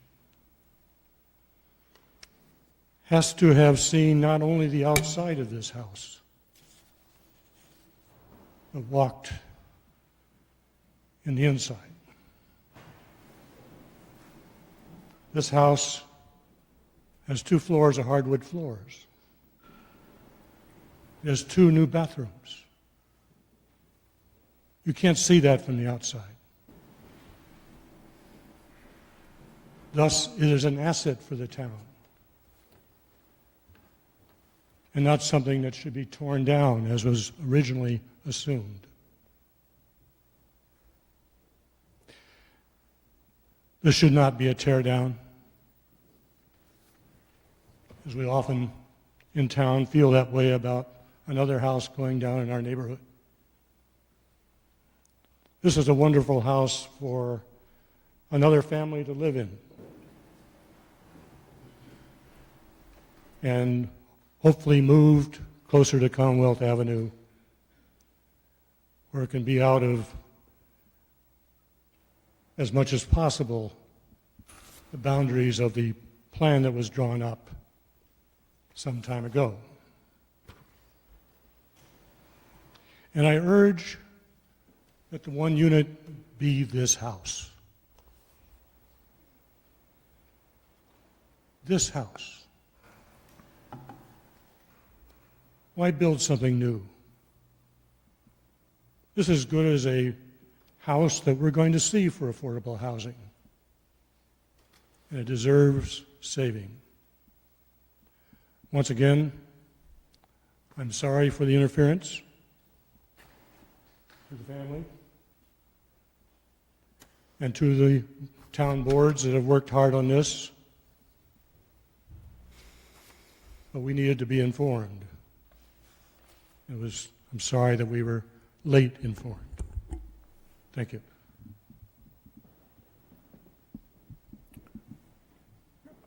Can I say something? Can I say something? Yeah, please. It's never interference when you're speaking about something important to the town and something you care about.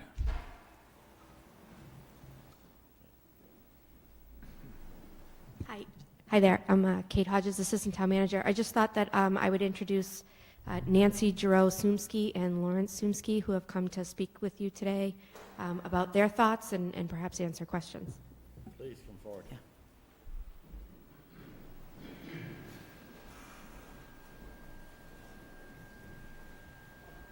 I'm Nancy Giroux-Sumsky. I'm very familiar with the house. And we're from Amherst, New Hampshire, and it's my husband, Lawrence. Welcome. Hi, everybody. For coming. So first of all, we're very... Make sure the microphone Okay. is near, 'cause you don't get... It's, the home has been in our family for 67 years. My parents built it. It's been a wonderful place to grow up, have my children there. Our wedding reception was there. And we truly, truly want this to be a park for all. It's been a place for one group of people, and the town of West Concord and Concord and all of the visiting people coming up the Bruce Freeman Rail Trail. It's a beautiful asset and will be for the town. Right, and thanks for letting us speak, even though we're not town residents. But we do have an interest in doing this the right way. Just a little background for anybody who doesn't know about this. Nancy's mom was the last to leave us about going on 2 years now. And the town contacted us with this park idea. We thought, and Nancy's parents thought, it would be a tear down. There'd be a development. There'd be 10 condos there by now, 2 years later. And the town, to its credit, the town manager, assistant manager, had this idea, and it really was out of the blue. Nancy's mom never mentioned that to us. And we immediately said, yeah, what a great idea. We had to talk about the price. We commissioned an appraiser to find out how much it was worth, and the town did as well. The assessed value a year and a half ago was 2.9, and I think that's a real number a year and a half ago. That's a real number. These are professional appraisals from both sides. The town talked us into taking less than that, $200,000 less than that, which we're happy to do, because we get something in return. We get the park. We get the park with the name rights. Now, with due respect to the gentleman from affordable housing, we would not criticize that for a minute. Affordable housing is a very important thing. We support it 100%. But a house in the middle of a park just doesn't make sense. A house is a house, should be on a street. A park is a park. Now, this house can be moved. To use hyperbole, you wouldn't pick up this house and put it in the middle of Emerson Fields, okay? Because that would ruin Emerson Fields. You wouldn't put it in the middle of Rideout Park. That would ruin Rideout Park. This land, we have a picture here now. It's not the greatest picture, at least from here. I can't see it, but it's a long and narrow piece of land. It's not a big square piece of land like Emerson Park, for example, where you could put a house in a corner. This is a long and narrow land. Now, back in the day, 70 years ago, Nancy's parents put the house in the optimal spot on the 7 acres. That's the optimal spot for the park. The house has to go one way or another. And again, with respect to the gentleman, perhaps we agree, I'm not sure exactly from what he was saying, but if what's wanted is to have the house, the existing house, moved over to up by the Commonwealth Avenue, where shall we sign? That's all we wanted. We're agreeable to that. But we're getting mixed messages from the town. That's what concerns us, because we understood from the last meeting that you weren't sure that you agreed with what we had written in the purchase and sale agreement, that the house, the number of housing units has to be limited. You know, we reluctantly agreed to 1. We agree with the gentleman from the West Concord Advisory Committee that really there shouldn't be any houses there, but you know, we'll try to be the good sport and say 1, if it's out by the street. You see on the picture there, I think this diagram is better, you see the existing house on Commonwealth Avenue, right before 367, I guess. 365. 365. See how small that lot is? I don't know the measurements, but I would wager that's 1/10 of an acre, you know, something like that.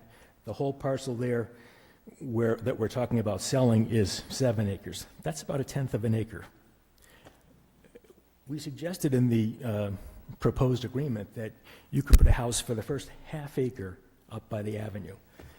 That's about, I would say at least that's 3 of the same housing units as the one that you see depicted there for the existing house.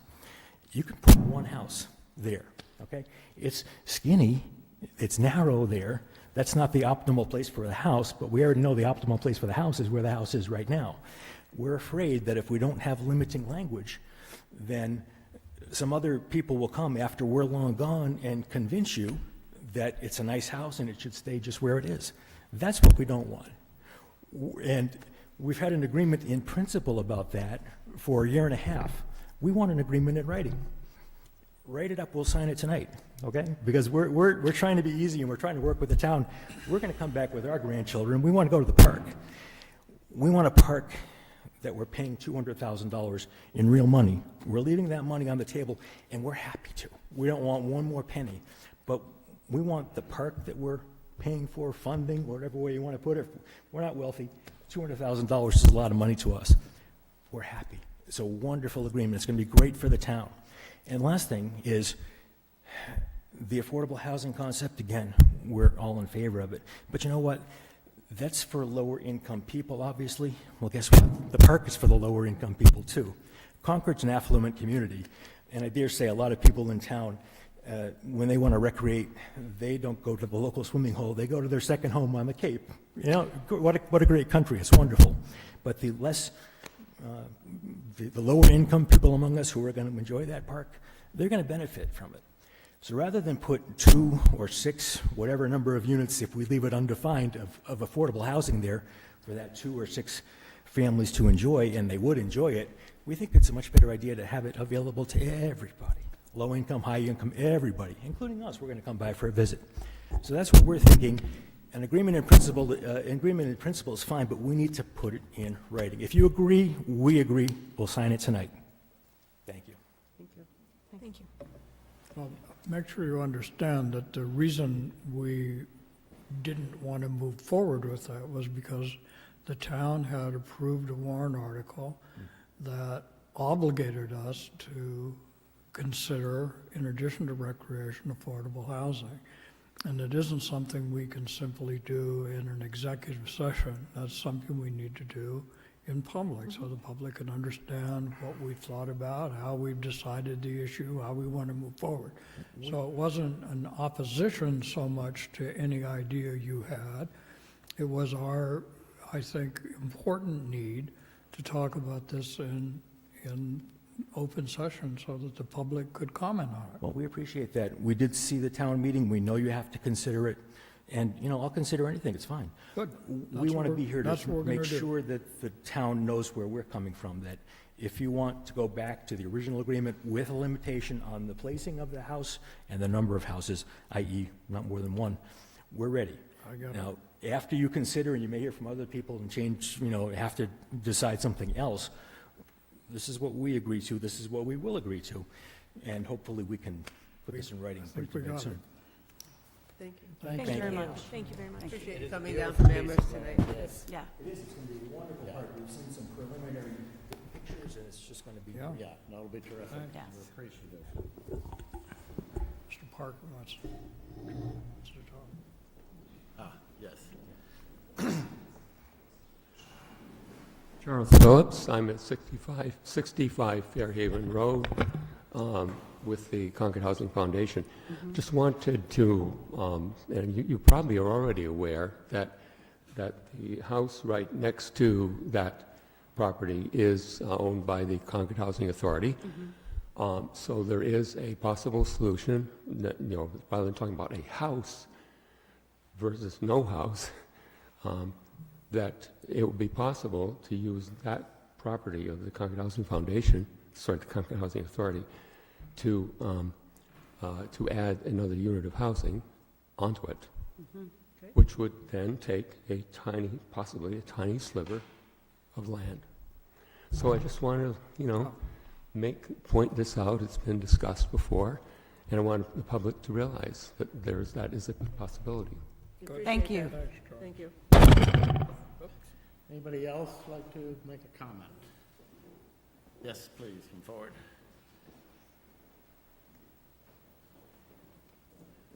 Which one? Either one. Whichever. Rick Eifler, 14 Pleasant Street, West Concord. Full disclosure, I'm also on the housing. I was just here. I'm not speaking on their behalf. We don't have a formal opinion on this as a group. I'm an architect, worked in Concord for 25 years, have a pretty good sense of design and planning. I think it's possible, it's premature to say that it's the best solution to bring the house to Commonwealth Avenue. Anybody who's been there knows how narrow it is at the point. And you're either going to have a driveway into the park or you're going to have a house. You're not going to have both. If you've looked at our house, it has a driveway on one side, the house fills the other side. There's no room for another house. I think you have it. I think the concept of pushing it to Commonwealth Avenue isn't going to work. But I think you're ignoring another concept, which is I don't think anybody's walked the full. Well, maybe a few people have walked the full property, but looking at the diagram.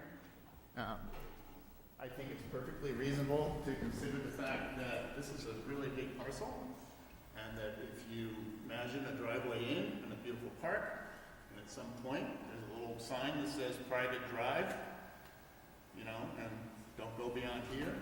Take this little guy, put it over there. You've got a house, no one's going to know it's there. You're done.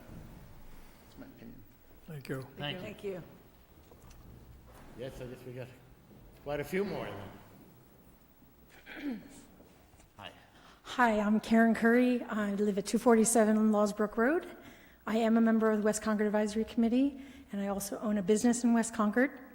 So sometimes I do hear things from the public, local public, and ideas. Yeah. Excuse me. I just wanted to say that I agree, affordable housing is great. There's a lot of affordable housing over in West Concord versus Concord Center.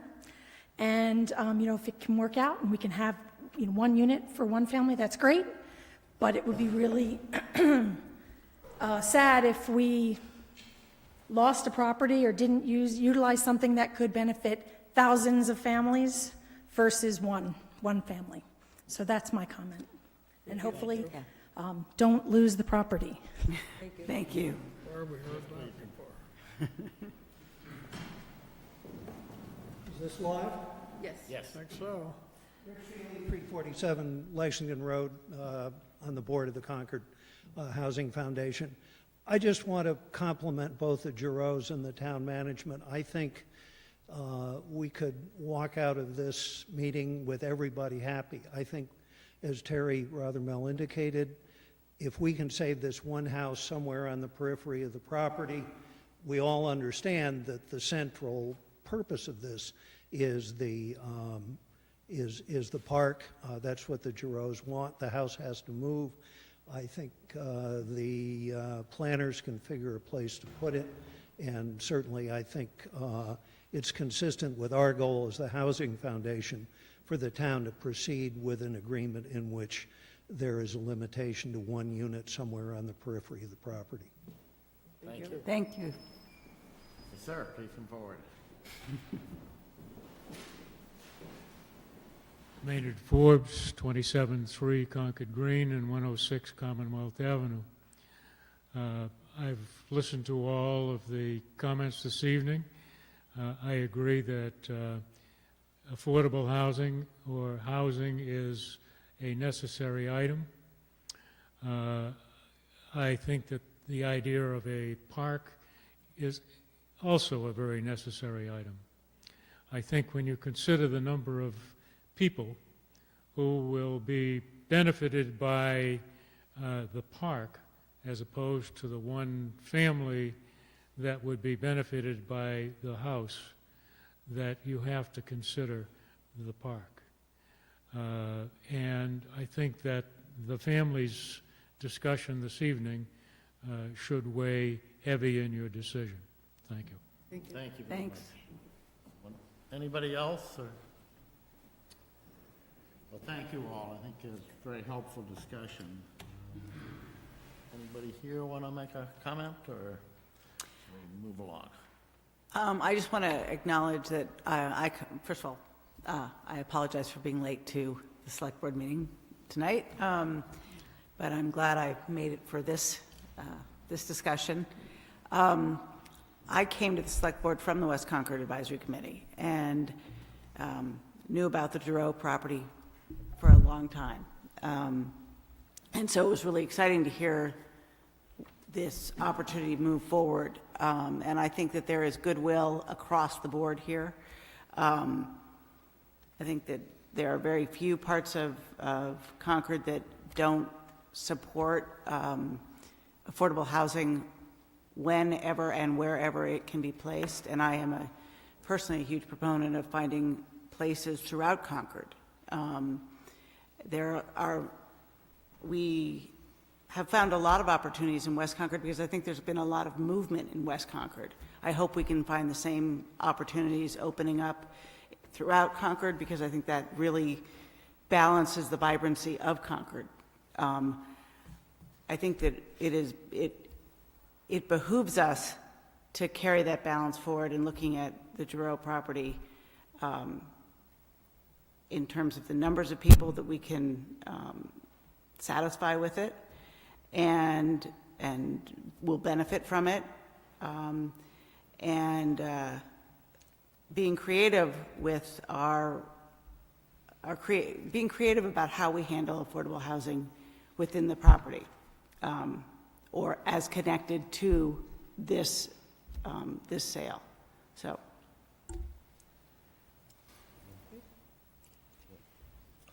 Okay, well, thank you, everyone. Thank you. That kind of is a good segue to discussion regarding Affordable Housing Funding Committee update.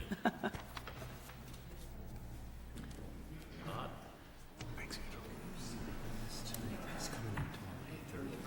Yep. Oops.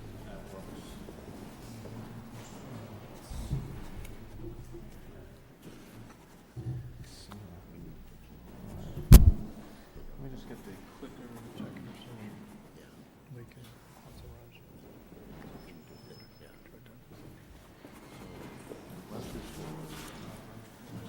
Let me take that. Is that all set?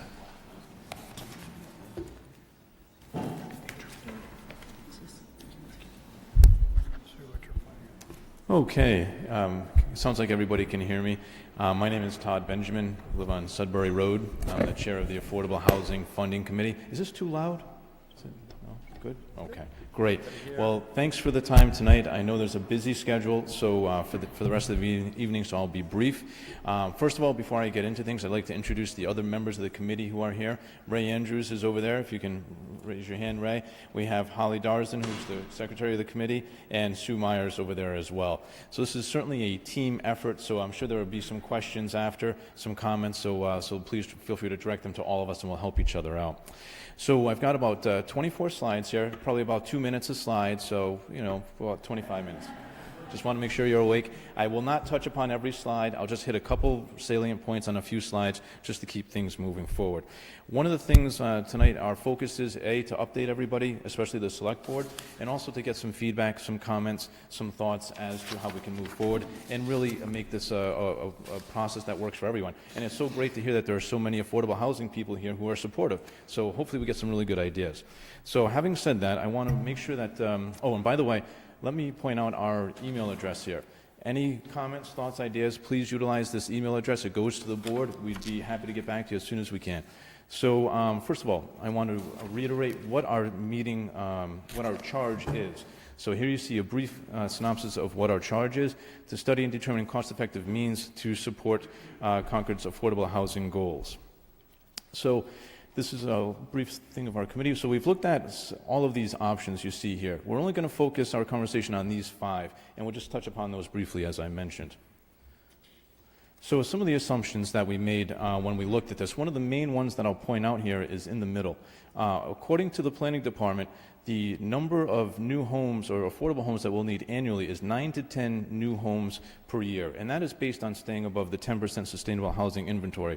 That's the number, the SHI number that some of you may be aware of. That's the 40B number. Some folks, if a community is above that 10%, then they are not as susceptible to 40B or not susceptible to 40B developments as a community who is under that. So that's why we're utilizing that number there. The first thing that we looked at was a building permit fee surcharge. So this is a fee, sorry about that. This is a fee based on $1,000 of construction value in accordance with the town's existing building permit fee structure. And this would be set on a sliding scale. Here's a representation of what that scale would look like. And again, I won't do a deep dive into everything. I'm happy to share these slides with anybody who wants them. But in the interest of time, I do want to move forward and get your comments and your opinions. One of the things that about this is that the new revenues from this strategy would be in the range of about $1 million per year based on 2016 levels. The next item that we looked at is free cash. So one thing that I'll point out here is that it's town policy to maintain free cash at a level between 5 and 10% of the general budget. Over the last 5 years, free cash has averaged about 12%. So what does that mean? What is our proposal here? So one of the things that we're looking at is, well, how do we amend the town's financial policies to change that range of free cash? Instead of 5 to 10%, what if we do 5 to 8%? And so in so doing, this would still keep us in line with our credit rating. So this is what Moody's, just over a year ago, Moody's is a credit rating agency. They rate bonds, they rate other things. And they issued a report on the 31st of 2017, credit opinion, reaffirming Concord's AAA rating, which is the best rating a municipal entity can get, or a non-municipal. And they also gave us an outlook of stable. And part of the reason they did this is this last sentence right here, is the maintenance of free cash of at least 5% of the town budget. So by changing the town financial policy to go from 5 to 8%, we're still well within that range that Moody's and others look at. So the second part of that proposal would be then we could utilize the area of funds between 8 to 10% of free cash that could be allocated to to affordable housing. So in an instance like this, what does that look like? So let's look like this. And this is something that Brookline does for their Affordable Housing Trust Fund. They have 15% of remaining free cash appropriated to the Affordable Housing Trust Fund. That enables Brookline to maintain a minimum of $5 million in their Affordable Housing Trust Fund. So this is kind of the idea that we're looking at here. What would that mean utilizing Concord's numbers? Well, in 2017, Concord had free cash of 11% of the general budget, which equaled $10.8 million. If we looked at 8% of that, or sorry, 3% of that, which would go to affordable housing, that would be $2.9 million. The remainder of that, the 8%, would be $7.9 million, which would be in the free cash area. So, so that's a little synopsis, and I know I'm going fast, but I want to get to your questions and your thoughts, so bear with me here. The next thing is PILOT, which is payment in lieu of taxes. As most of us probably know, Concord gets 86% of its budget from residential property taxes. One of the things that some of us may not know is that 6 of the largest entities that do not pay taxes control over 1,000 acres of land in town, with a total property value of approximately $228 million. The other thing that occurs for tax-exempt properties is that any property they acquire also comes off the tax rolls. So what does that mean for kind of a revenue stream for affordable housing? Well, if only those 6 entities paid just 50% of the tax owed, that would yield $1.6 million per year for affordable housing. And again, that's not the full boat tax, that's just 50% of the tax. This is an example of some communities near us that do have pilot agreements.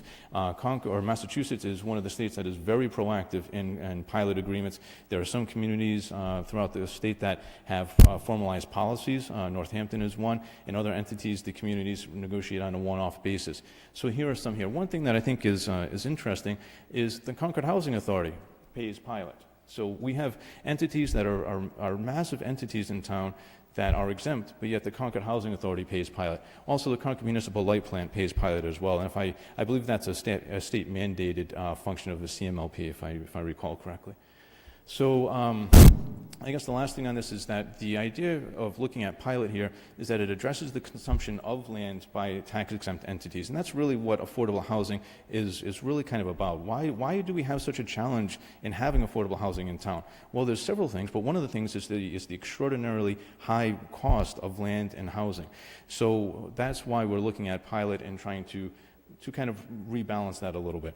And one of the other things here is that affordable housing in Concord would not just benefit all of the citizens in Concord, but it conceivably would also benefit these entities in terms of potentially housing their employees. So there's a benefit to the entities as well. And again, this just shows the 6 tax-exempt entities that I referred to earlier. This is the 50% implied tax here. That totals out to $1.6 million annually. The next thing is the real estate transfer fee. And this is something that's in place in 35 states, and this is something that would come into play when a property changes ownership. So one of the things that is interesting, when you look at Massachusetts here in relation to our abutting towns, or abutting states rather, Massachusetts transfer fee is 0.456%. And as you can see, it's the lowest on this of our neighbors. I don't know about Maine. Maine's not up there, so I can't speak to Maine. So what does this mean? Well, if we look at a 1% local transfer fee and we use the 2017 numbers, that is $3.3 million in revenue that would go to affordable homes in our community. All right. One of the other items that, as we started to reach out to folks in town, one of the things that kept coming up is, well, what about a town budget line item? Well, and this is something that we're looking at here, and this is something that the town would allocate funds each year through a line item annual budget, and that would allow some predictable funding for affordable housing. So one of the things that, and actually let me just go back here. Before we move on to the next slide, if we look at the strategies that we just outlined there, we had about $1 million from the building fee surcharge. Free cash is a variable kind of number, so I did not include it in my comments right now. Pilot, payment in lieu of taxes, would be about $1.6 million, and the real estate transfer fee would be about $3.3 million. So in total, that's about $5.9 million that would flow for affordable homes. That results in probably about 6 homes, and we base that number at about $600,000 per home. So of course, if you get a home that's in the average is $500,000, well, you get a little bit more. But when we heard, I think earlier that a starter home is $600,000 in town, so that seems to be a number that that seems to have some legitimacy and relevance to our conversation. So these last slides here are just some conversations about, well, where does the money go, who oversees it? That's not the focus of our charge, but of course we need to speak to that. And so one of the things that we're looking at here is how to do that. So one of the ideas, some of these strategies, as you can probably tell, would require town approval. They may require state approval. So one of the things that we're contemplating is, well, what is the viability or the optionality of having the town issue a bond that would be utilized for affordable housing? The purpose of this would be that the bond funds would be utilized immediately while the affordable housing revenues are accumulating. And the idea would be that those affordable housing revenue streams that I highlighted earlier would pay off the bond. So that would be one way to get things going. But where does the money reside? Well, one area could be a stabilization fund. Another area could be an affordable housing trust fund, like other towns like Brookline and other places in the Commonwealth employ. So I know I talked fast. I hope I didn't lose any of you. One last thing here. Oh, and this is just a slide that shows some of the approvals that we think we may need to do some of these strategies. We may be a little off on that, but hopefully we're not too far off because we want to get going on this. So again, here's the committee members. Here is our address here. I encourage everybody to write that down with a pen and paper or just type it right into your phone. Send us an email, send us your thoughts. We'd love to hear from you. So with that. You meet every 2 weeks? We did initially start to meet every 2 weeks, but now the wheels are turning. We met last week. We're meeting this week. Our meetings, we're under the open meeting law. The citizens, because you provided an enormous amount of information, and I hope people will attend the meetings and stay involved, because there's a lot of options, and the amount of input it would be very helpful to get everybody's perspective. And at some point you'll have a public hearing? That's right. So what we did, and on that topic, before I forget, there is the opportunity for those of you who would like to join us to come and join us. Fill out a green card, the Affordable Housing Funding Committee. We'd love to have you at our meetings. But yes, the point is, to your point, Mr. Chairman, is that we will be having a public hearing after we get through some of these conversations. We've met with the Finance Committee, we've met with yourself, we've met with the Planning Board. So we've had a lot of meetings, a lot of dialogues with organizations in town. League of Women Voters is on our you'll be next. We haven't forgotten about you. I just wonder if there's a way, Todd, that you could make those slides available so that we could study them a little bit more closely. Sure, of course. Yeah, I know that was a whirlwind tour. But, I mean, someplace so that the public would have ready access. They'll be on the Select Board website. They're online right now. On the Select Board's on the Select Board agenda website. for tonight includes these slides. Great. I just want to say, I really appreciate the amount of thought and consideration that went into providing these many options for the town to consider. Going into this was it was an open slate. And I think your committee has done an yeoman's work in identifying opportunities, identifying the costs and the benefits associated with each. So thanks. I think it's really shown. I was incredibly impressed with the amount of work that you've produced in this slideshow. Right. Well, and now the next step is really what we really need is feedback from the Select Board, feedback from the community as to thoughts, ideas. We presented to the FinCom last week, got some really great feedback from them, and implemented that. And actually at our meeting last week, we had a member of the town join us, and he presented us with some ideas that we hadn't really thought about. And so now we're starting to look at that. So this is a work in process, and we hope. Real goal is by maybe late summer, early fall, to really kind of have it nailed down and say, okay, after listening to everybody's feedback and taking into account all these considerations, this is what we really feel as a committee that we're going to kind of hang our hat on. And you'll come make that report to the Select Board when you're completed. I can have a couple questions. Sure. Todd, is it likely, maybe you don't know, is it likely that you'll come forward with, or your committee will come forward with a plan that has multiple elements? I mean, you gave us a number of approaches. Is it likely that you're going to say we should do whatever, but not one? Yes, I don't think there's any one element that can possibly get us there. Make that point. Yeah, no, thank you. And I think while the town budget line item is, I understand it, but it's going to have almost the exact same effect as the free cash gig. So I'm not sure that they're really differentiated in practice. And town budget goes up by $1 million, free cash is coming down by $1 million. So, Right, right. No, I agree. Some folks, I think, I guess your point is well taken. I think it's really perhaps for those folks who don't like the free cash option, then maybe yeah. it's And the same. when we got started with the Charles proposal early on was a fee associated with certain size housing as opposed to just a building permit adjustment. So is that still in the thinking, or is that been put aside in favor of a general building permit? Right. So as our thinking evolved around that issue, it really seemed to be along that first option that I shared with everybody, the building permit fee surcharge.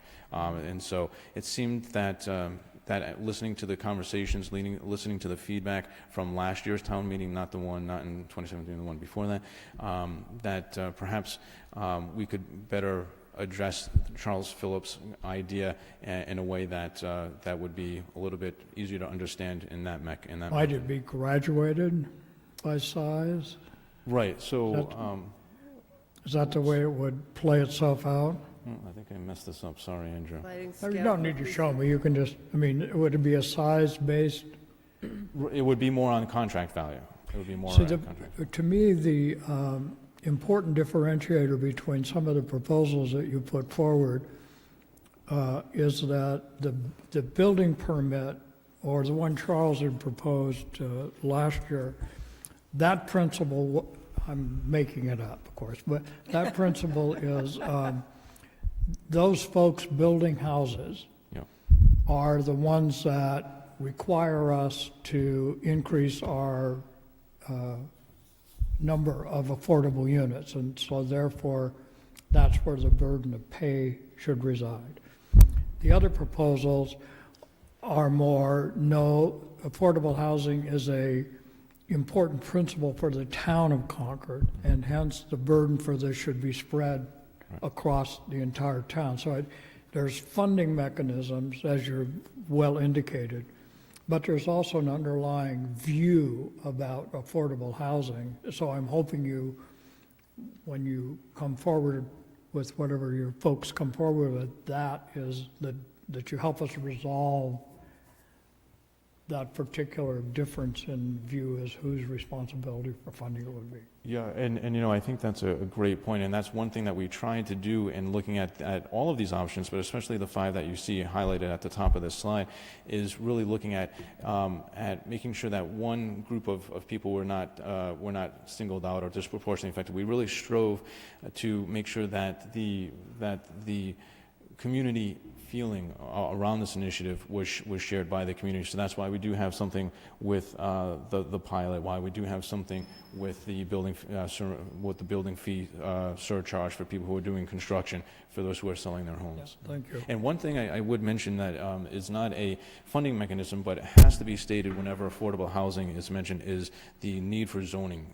Zoning is a massive component, and that's not just here in Concord, it's not just in Massachusetts, that is across the country. Other communities across the country who have challenges like we do with affordable housing, zoning is one of the major ways that this challenge of affordable housing can be lessened. So. And the last question, I'll let you get off stage, but a real estate transfer fee surcharge, would that require us going to the general court and our understanding is yes. Asking for permission? Yeah, that it would perhaps be a home rule and it would have to go to the state legislature. That's our understanding. Yeah. Thank you. Thank you very much. All right. Thank you. Appreciate it. Good work. Well, thanks for having us. And again, please give us your thoughts, your feedback, your comments, because really we can't get to where we all want to be without that feedback from the select board and from everybody else. So we really look forward to hearing your thoughts. Great. Do we have a question? Todd, I wonder if you could just address, you've made this fantastic presentation, but you've suggested that there are zoning laws, that some changes in the zoning. Could you give us at least one example of a zoning change that would facilitate affordable housing? Sure. Well, I think there's inclusionary zoning, which is one thing that we already do. There's accessory dwelling units, which is something that has been discussed in terms of allowing accessory dwelling units. I believe, and I'm sure some folks in the audience or on the select board can correct me, but I think the town law is something about 1929. Am I off base there? I remember something about 1929. If it was a accessory dwelling unit, that was, no? All right, I'll stop with the 1929 thing. But accessory dwelling units is one thing. This looks like the expert. All right, I knew. See, I know if I said something wrong. and then there's also the concept of density.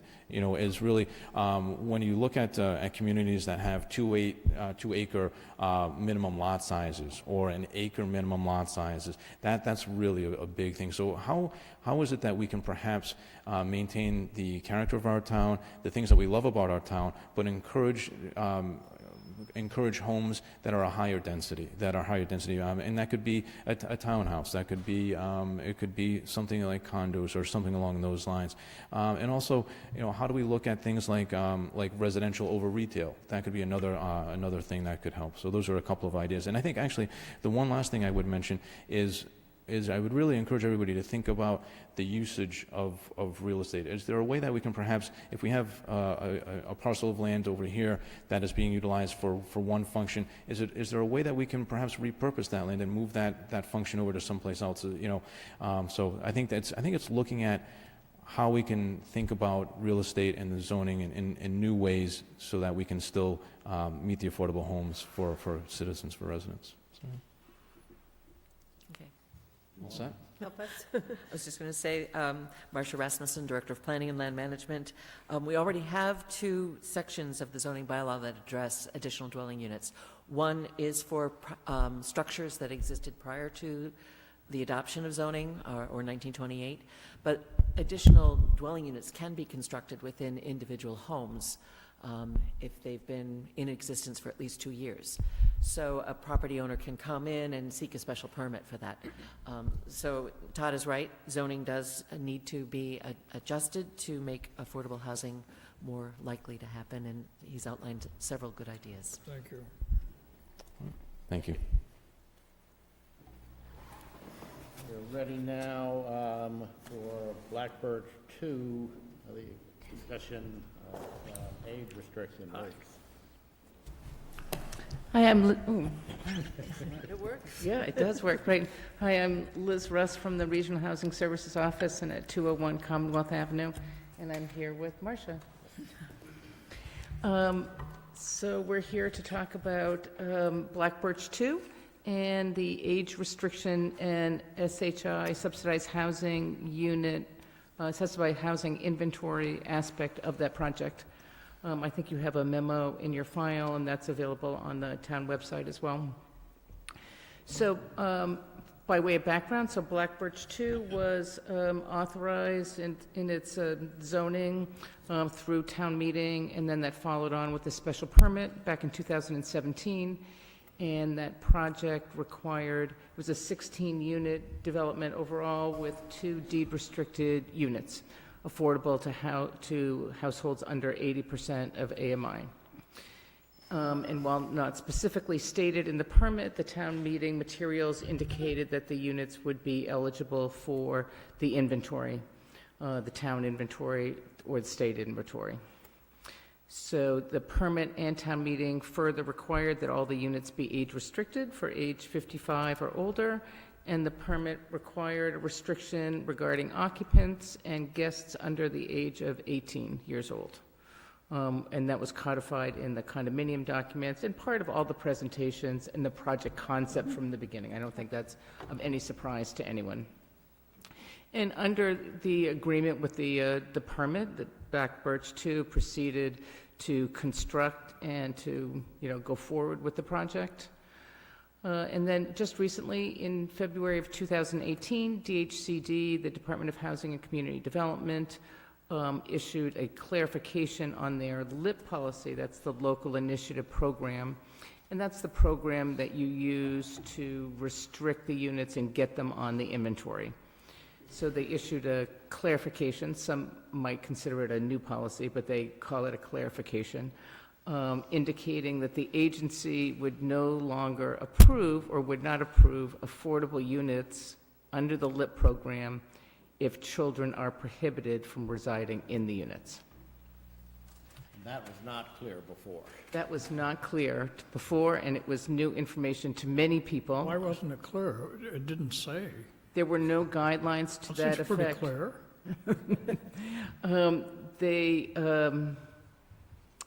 What they've said is that they've never intended to approve projects that prohibited children. So they have approved projects that have prohibited children in, nearby abutting communities. They've done that for some projects that I've been involved with, and in Weston and others, and so it's their clarification of policy. I don't know what else to say, right? So, yeah, so that they say that they're now, they're going to review the materials very carefully to inspect them and to see. I know of 2 projects in this situation. One was granted a waiver and one was denied. The one that was denied was in Framingham, where even the city bylaw prohibited the children in the city bylaw, which was approved by the Attorney General's office. Thank you. And the whole city, and they said no. What was approved? So. What waiver was granted? Oh, in Stowe. And it was a multi-phase project where some of the earlier phases had the affordable units approved, and these were subsequent phases. So it was grandfathered because of the continuum? Right. So I think, given that situation, I should have started off with what we're here today to talk about is to get, to apply to DHCD for a waiver as kind of the first step.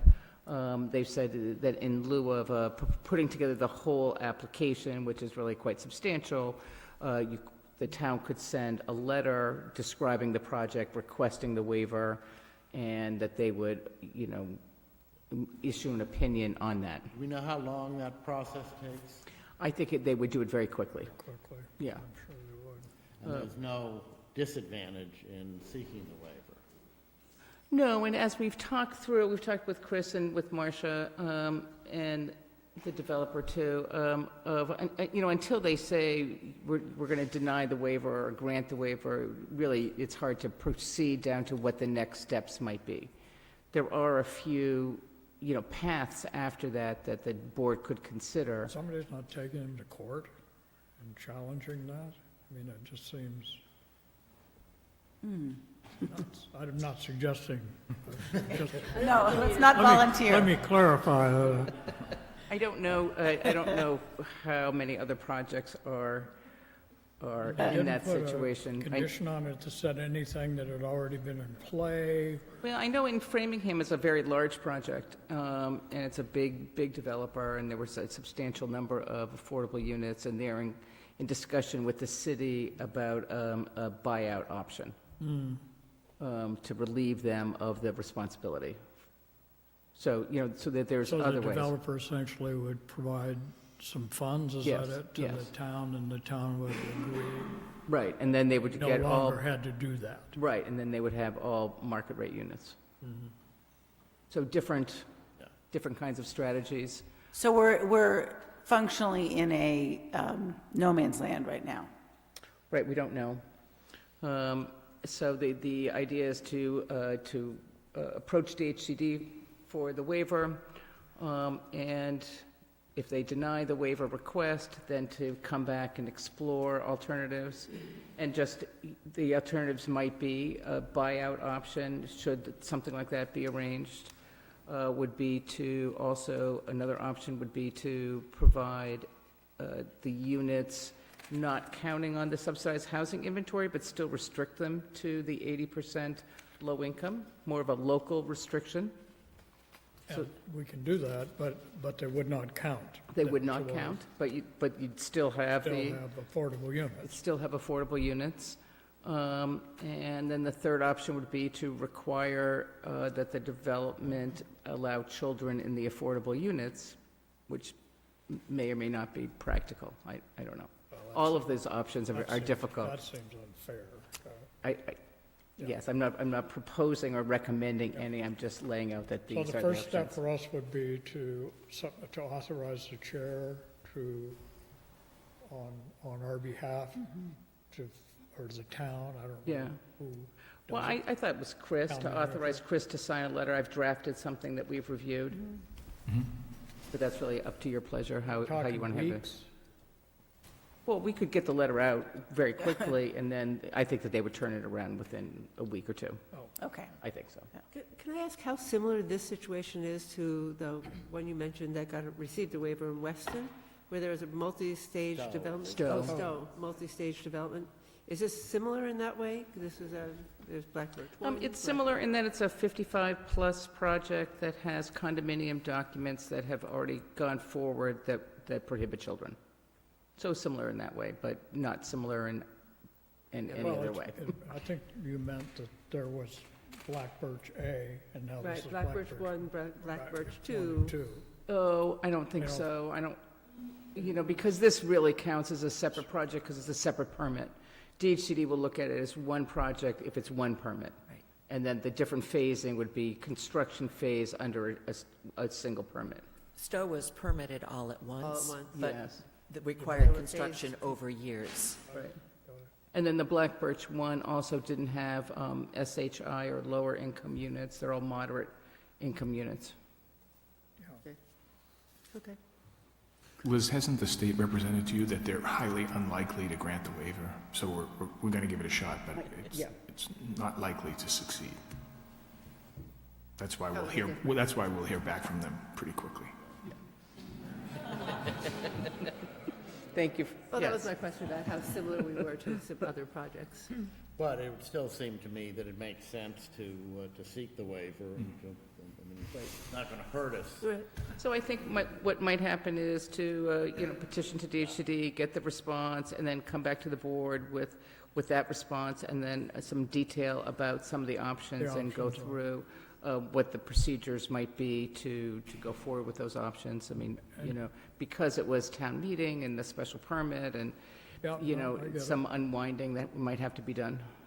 Is there any advantage of also enlisting the support of our elected officials, the state representative and state senator, or? I think that always helps, right? I hadn't thought of that, Especially Mike. Yeah. Mm-hmm. Especially Mike. Yeah, good idea.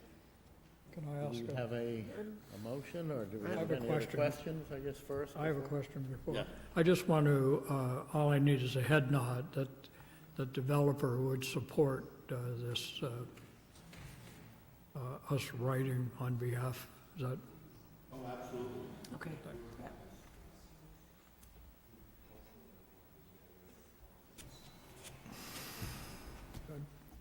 Ready for motion? Ready for a motion. So I move to authorize the town manager to request a waiver from DHCD from the prohibition of children in the Black Birch 2 development.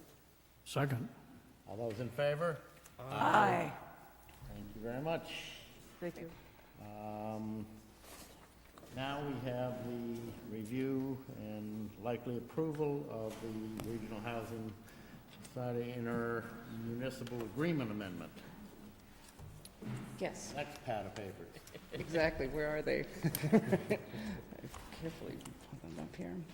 So, yes, hi, I'm Liz Russ with Marcia still. And I put a little presentation together.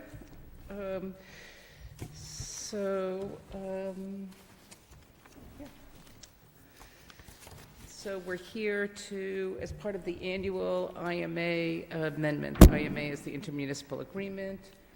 Do I control this?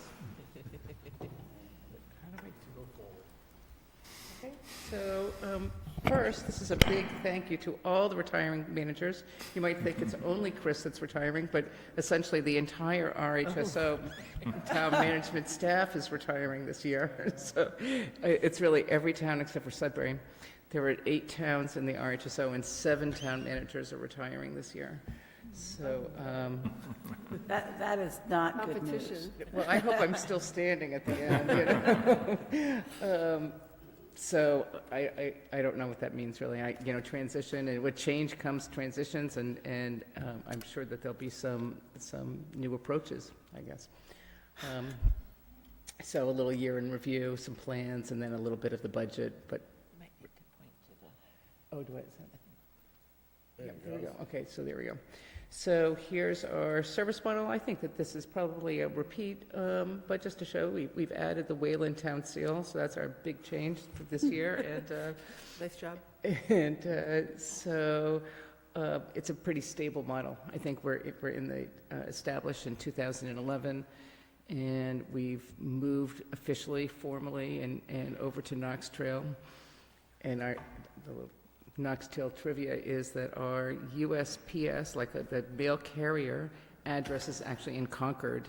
But if you were going to UPS us something, you have to send it to Acton.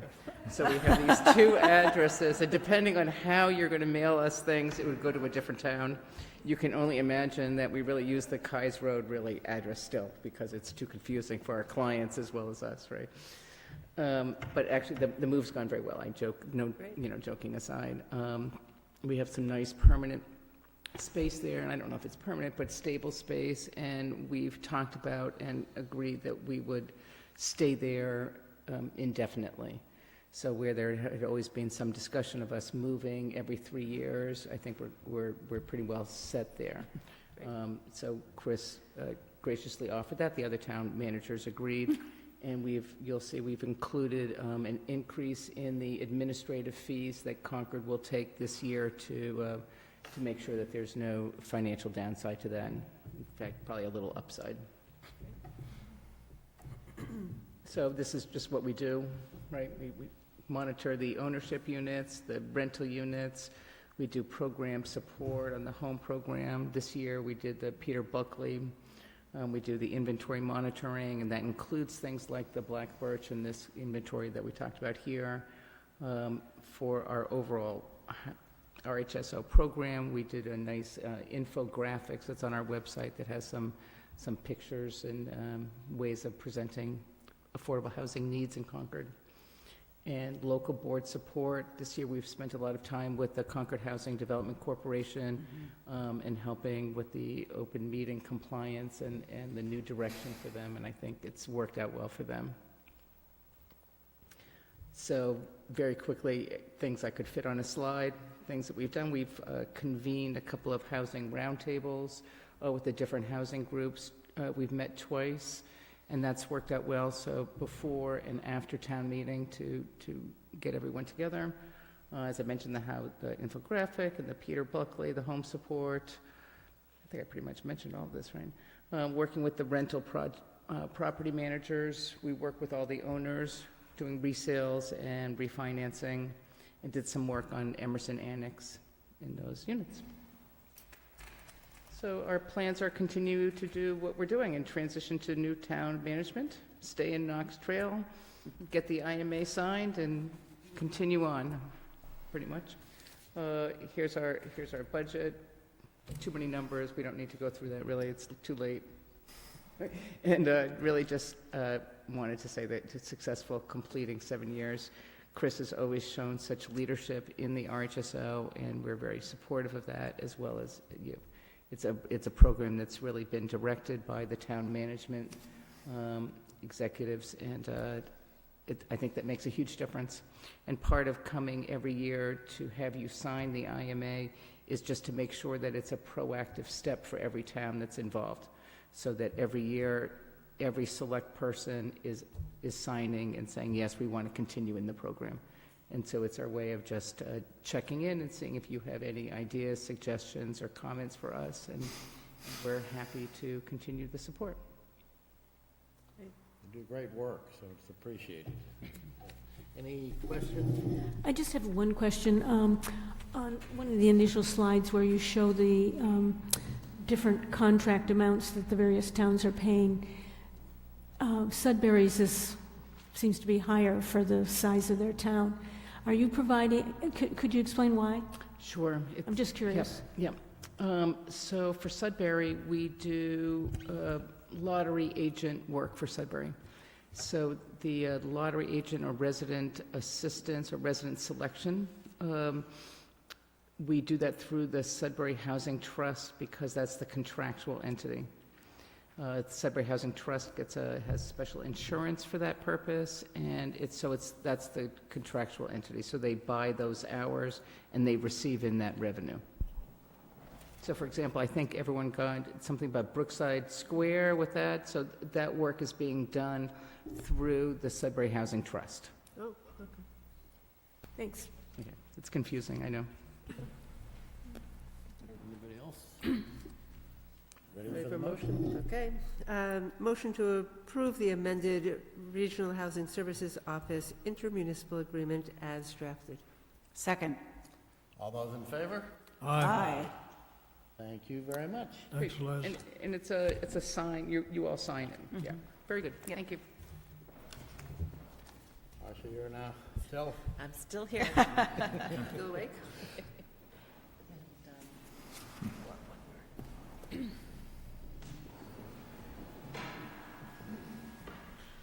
Good evening, Marcia Rasmussen, Director of Planning and Land Management, and I see that we have update on planning matters, and I have two items.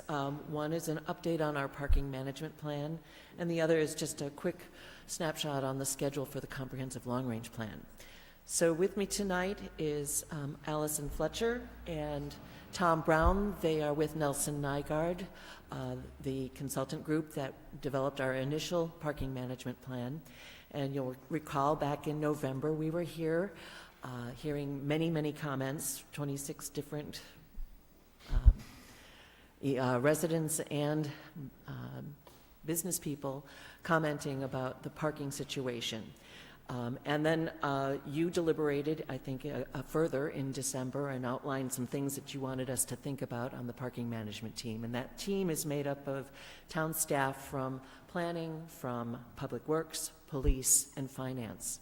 And as the parking management team sat around the table, we said we'd really like Nelson Nygaard to take a look at where we are, what we have implemented, and what the situation is, what has changed, if anything has changed, and how we might proceed, and what would be the impact of implementing some of the ideas that you had put forward back in December. So I'm going to turn it over to Allison, I think, and she'll walk us through where we are. Might want to just pull that a little closer. Sure. Thanks, Marcia. Again, I'm Allison, and we just wanted to step back in terms of comparing what we had found. We're looking primarily at Concord Center here. We were asked to address issues that are happening there. So we did a comparison, apples to apples, as much as we possibly could, given there have been some changes in the supply over time, between what was found in 2012 and what is now there today on the street with what has been implemented. You're probably familiar with the changes because they've come through you, but there's been a number of areas where the time limit has changed, where the price has changed, where pay by phone has been implemented either as an accessory option or as the only option given what was approved by the Historic Commission. So this is the exact evaluation area where we looked. We wanted to look at on-street parking along Main Street, looking at Walden Street, given that that has some spillover effects and is part of the commercial core here, and a couple of the side streets where there has been some spillover issues related to what has happened with pay-by-phone parking on Main Street itself, where that is the only option. And we also looked at the Keyes Road lot, given that there's been some construction on hold there, and we've been trying to figure out what would help address management issues there, especially given the recent context and data that we have is now 6 years old. So we walked the site as part of our utilization study just to reconfirm the supply. As you can see, and as you're aware here, that there's still metered parking here, and the core has become 3-hour parking, and it's gone to $1 an hour. And then parking west of Sudbury Road on Main Street has become pay by phone only. And we collected a full day of data to understand how patterns have happened over the course of the day, which you can see in the the chart that is up here. It follows a very similar bell curve to what we see in many communities and what we saw when we were evaluating here in 2012. Demand tends to be highest in the middle of the day when you have the confluence of employees being here, people coming to have lunch, people doing their regular business in town. There's a very similar demand pattern overall in terms of about 55% of spaces are full, and that was sort of the same in the data when we evaluated the similar spaces in 2012.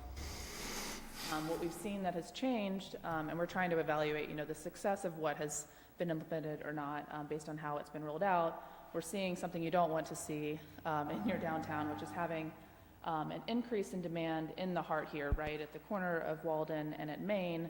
The pink lines there indicate that the demand is over 90% on those given blocks, which means that it is beyond functionally full. We want to have typically below 85%, so when you're driving down the street looking for a space, you see 1 or 2 empty spaces on those blocks.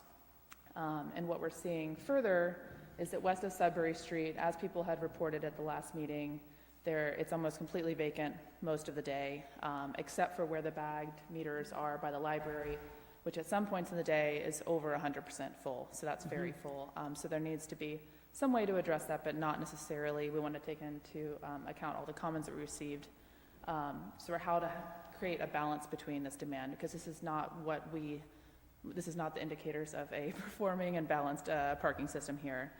So we discussed with Marcia, had multiple meetings to discuss what would work here and what we had heard from you and what we had heard from the public, to discuss what proposed system could potentially address this, knowing this is going to be an iterative process going forward as well, in terms of you need to continue to evaluate demand in the future. What we think, given the demand patterns that we're seeing today and how the system is functioning, that this suite of recommendations will help mitigate the issues we've been having and address many of the public concerns and keep the largest group of people happy here while still making spaces available to customers who are coming here to Concord Center. So what we have recommended is that west of Sudbury Road, the areas that have been pay-by-phone spaces only, that those become free and unregulated spaces to free up availability along those blocks. If the town observes over time that demand becomes a problem along these blocks, given this, over a repeated period, that, an initial thing you could do is to deploy time limits to encourage people not to stay there all day. And that could be a conversation in terms of what those are.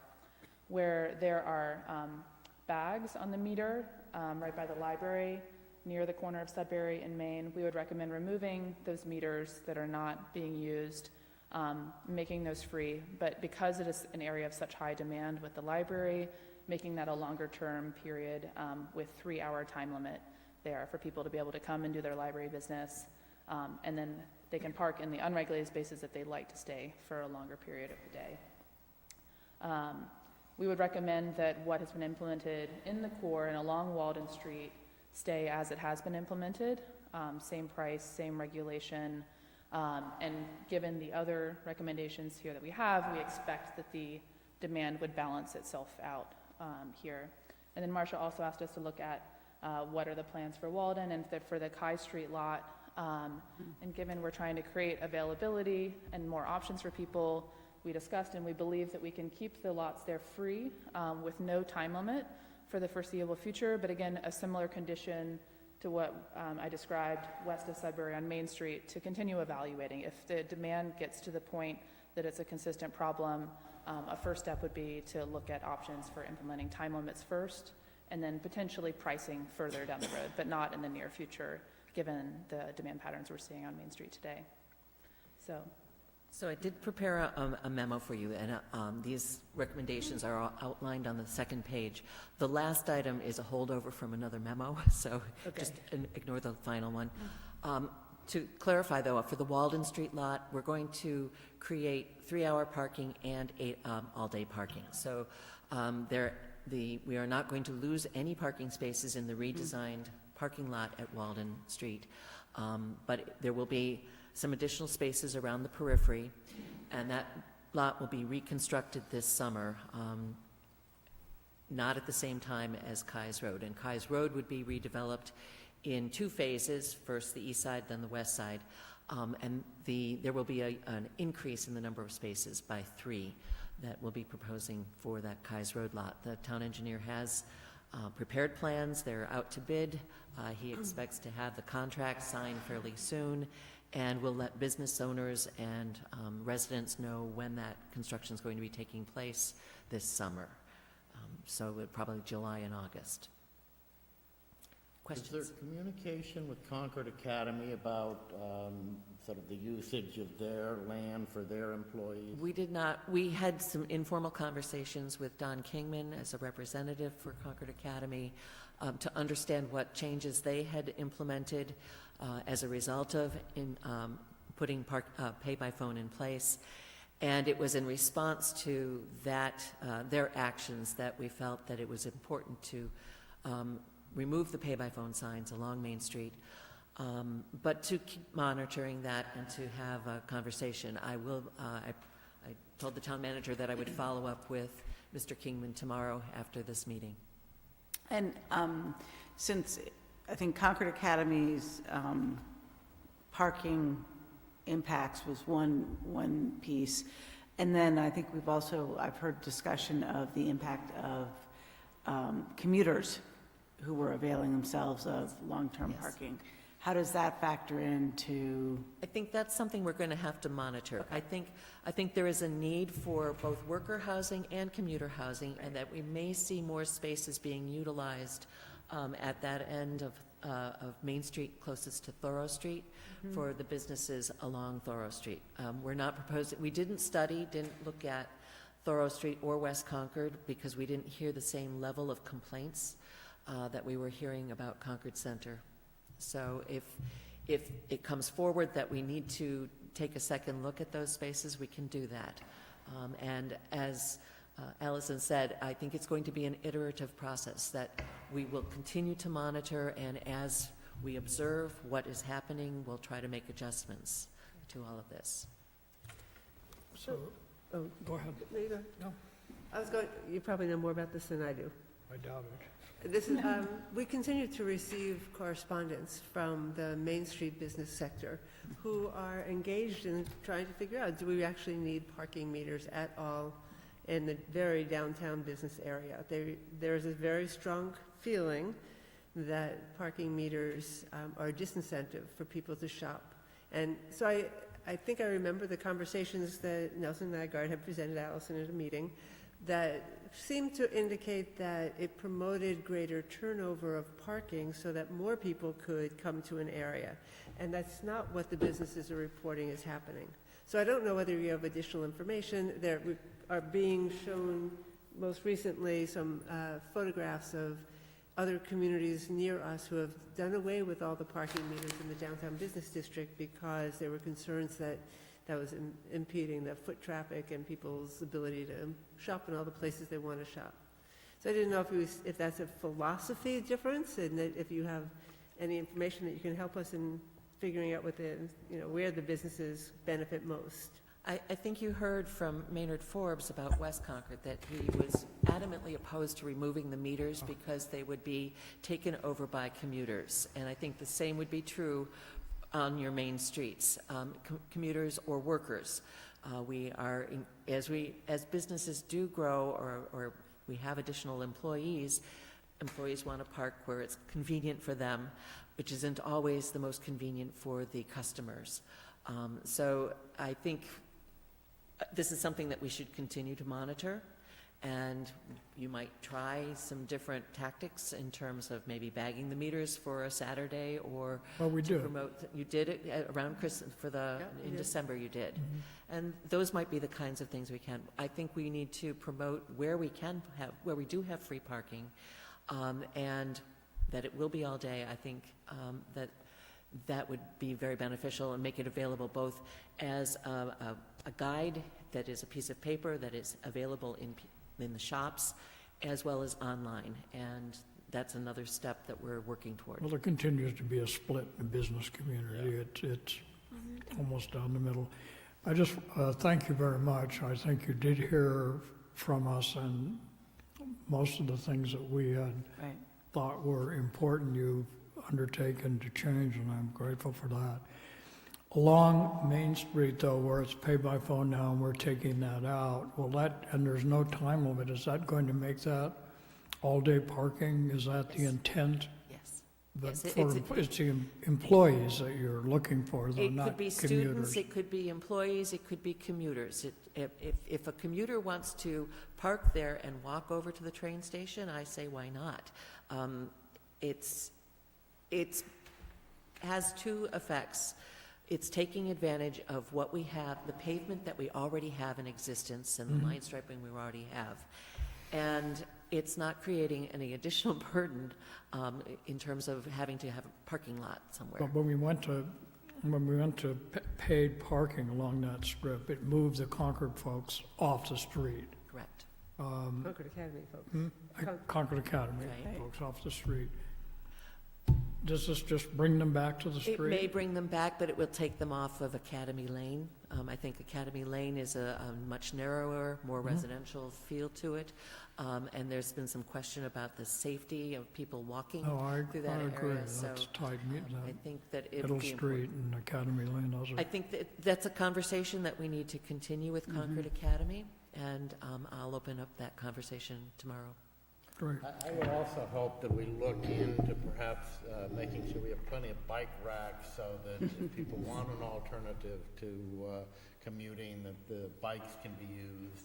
And I think the other thing that I've heard is that the commuter parking, if there's only a 6-month sort of ticket or permit, that we probably need to try to work a way that that can be daily or weekly or something, so that people be more inclined to park in that location where they need the permit.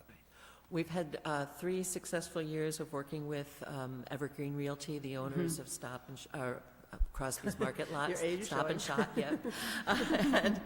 and I think it would be worth a conversation to look at a solar-powered kiosk that might allow for that daily. And Music to my ears. I know, we heard you loud and clear. We were listening. I wish we could I was make, listening. wish we could make some progress on that. I'm sorry? I wish we could make some progress on that. Yes. And also, it's a small lot, but there's a lot that's behind the church over here, the Christian Science Church, Christian I think it Science, is. yes. That is packed when they're having their church services, but otherwise, it's They have empty. agreements with the Colonial Inn and others about that parking lot, so we'd have to negotiate with them. There's also going to be a map, as I understand, right? Which I think is going to help a lot of us understand where all of the parking options exist. And as Tom said, music to my ears, the bike racks.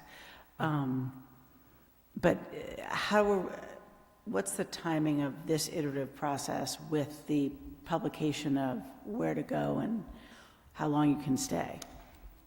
I think we can implement that, the signage and the removal of the pay-by-phone this summer. Okay. I will have to coordinate with Public Works on the signage and to find out how best to get the posts in place, because they don't have a stockpile of posts, so I might have to get those ordered. Working through finance to make sure we have the funds to do that.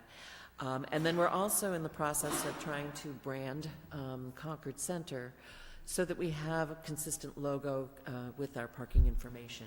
And that's in the works, and we're working with the Historic Districts Commission on all of that. Street furniture, including bike racks and that sort of thing. I've had a preliminary conversation with the HDC about the need for it, and we'd like to have it consistent throughout Concord Center and approved by the Historic Districts Commission, where we haven't gotten there yet. So that's going to be a work in progress, and I'll have to report back on that.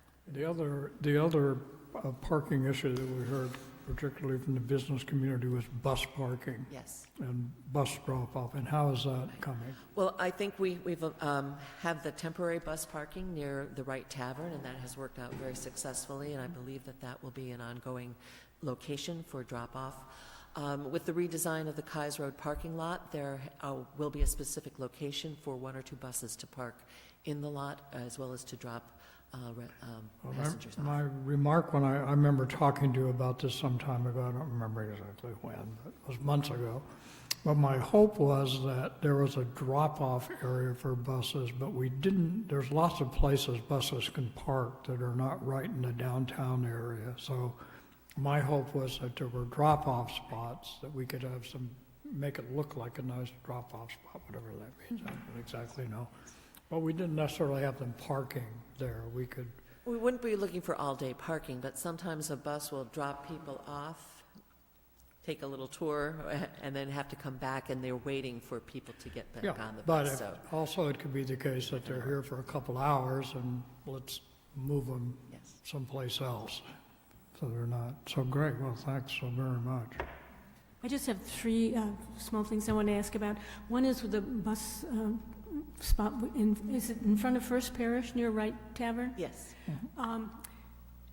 Someone should look at that sign again, because I had an occasion with someone else to be trying to find a parking spot in that area, and there were three different interpretations of what that signage was trying to say.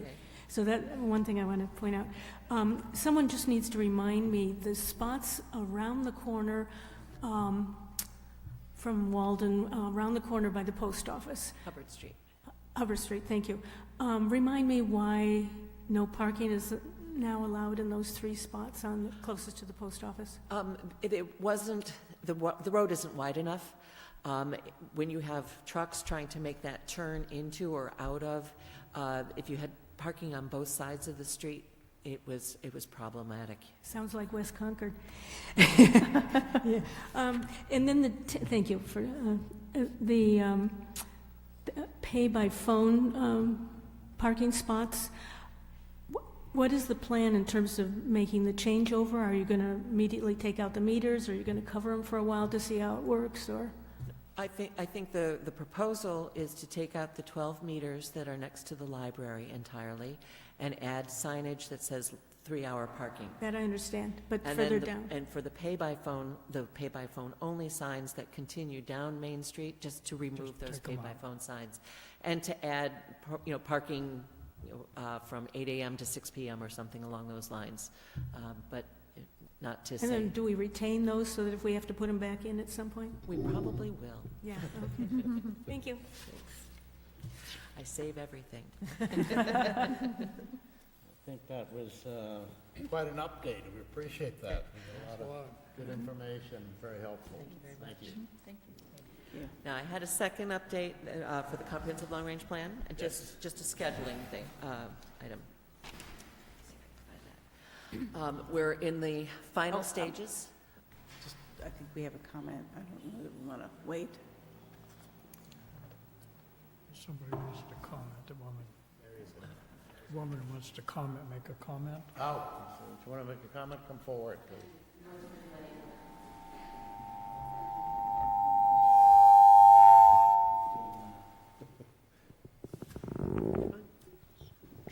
Hi. First of all, I was here in November, and the whole room was filled for the... Identify yourself. Oh, I'm sorry. My name is Mary Weinberg. I live at Hillside Avenue in West Concord. I think it's close to 40 years now. So I don't know if I'm a Concordian yet. But I was here in November, and I thank Masha.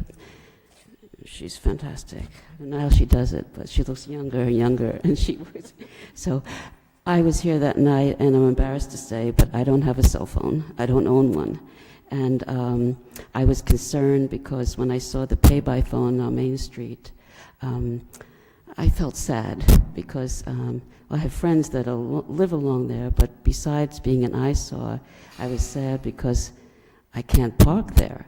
So my question to the board that night was, can we do this? Can we put up something that eliminates certain people? And that night there were a few people that said it in different ways. One woman stood up and said she works with a lot of aged people who are probably my age, in their 70s, who have trouble working their cell phone. And there were different people that commented. So I'm happy to see they're going to be taken out. But what I didn't hear tonight, which if you ever have time to discuss, what will we do in the future? If we do put pay by phone in, will we have an alternative to use cash, a kiosk or something. I think when I go to Lexington, there's no place in Lexington where I don't have the alternative to pay cash. They have a big parking lot with somebody monitoring it, and it's friendly. And I love this town, and I've spent a lot of money here. But I think I mentioned to the town manager, I really couldn't afford coming in. When I come in, I come in. And unfortunately, I spend money. And 3 hours is not enough for me. And same thing in West Concord. Deborah's in the 5 and 10, and $1 an hour. You know, you sit in Deborah's and you eat and you buy, and you go to West Concord. And anyway, my thing was, could you all discuss what do we do about this? Will it be a warrant article that if we ever do put a pay by phone, there'll always be a way for people who don't have phones to pay by cash? A warrant article. The other thing was I wanted to ask, but I thank you for taking them away on Main Street. Is there an alternative in the West Concord commuter parking lot? It says that the town has implemented pay-by-phone service to West Concord commuter parking lot. Is there an alternative way to pay in that parking lot with cash? I'm just asking this because it wasn't down here, and Marcia probably knows the answer. As I pointed out to the select board, that is a holdover from a prior memo. It is only for out-of-town residents. Concord residents have the option of having a placard and paying with cash here in town. So it's only for out-of-town people who are using the state-owned spaces where they have to use pay by phone. And if one was to use it once or twice, would I come beforehand and pay? You know, if I went to the station and used the train, would I have to come into town to get my pass, you know, for that one day? We don't have day passes. Right now it is 6 months. Oh. So what happens, how can I take the train if once in a while I want to take the train in? That's a good question. We don't have that option, but we'll look into that. Well, okay.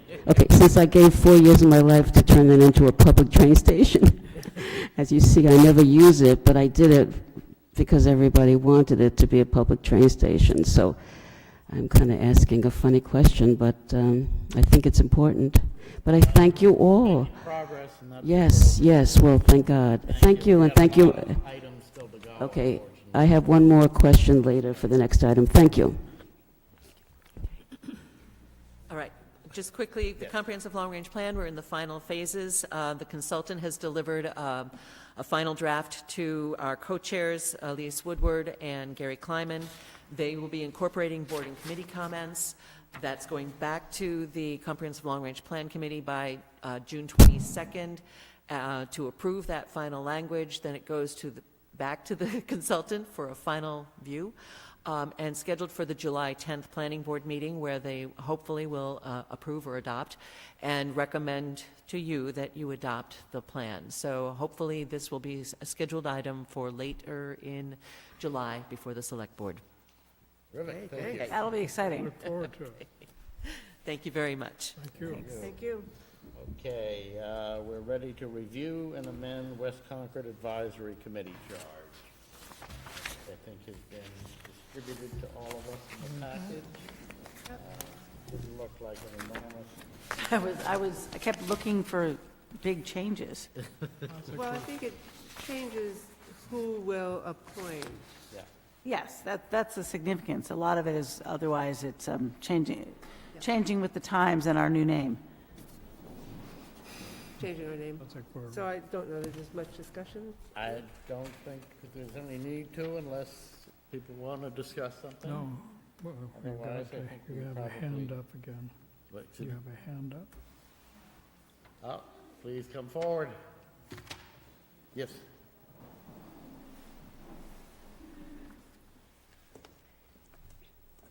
Thank you. I'll try to be fast. I was, Record have to identify it. Redundant. But Mary Weinberg, Hillside Avenue in West Concord. I was an associate member, non-voting, on the first West Concord Advisory Committee. I was asked by one of the members because of my history in the 80s of working a lot in West Concord. I just noticed on the membership requirements and expectations, I don't know if it exists already because I haven't been involved in the last 5 or 6 years, but I strongly recommended that the board consider that the 7 members will be recommended by the planning board come from green cards. Come from green card submissions, so it's more democratic and transparent. And then there'd be a lot of publicity out so that people can write in why they want to be on, what their history is, what they want to give to it. And that would be good. Okay, thank you. I think we can encourage that without necessarily incorporating it within the document. I agree. Yeah, I think that's an administrative process. Yeah. Okay. Ready? I believe green cards are involved. Always have to have Press, green yes. cards. Yeah. Move to amend the West Concord Advisory Committee charges drafted and revised. Second. All those in favor? Aye. Thank you very much. Now we are moving to review and approve the Climate Action Advisory Board draft charge.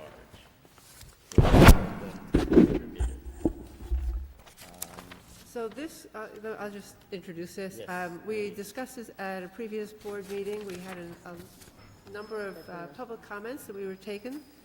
So and I was asked to revise the charge based on the comments that we have received. So I think I have done that in this version and have met with town staff, the assistant town manager. The only thing I received today, one comment that is worth considering, that would be a slight modification to this, and I think we can approve this with the amendment.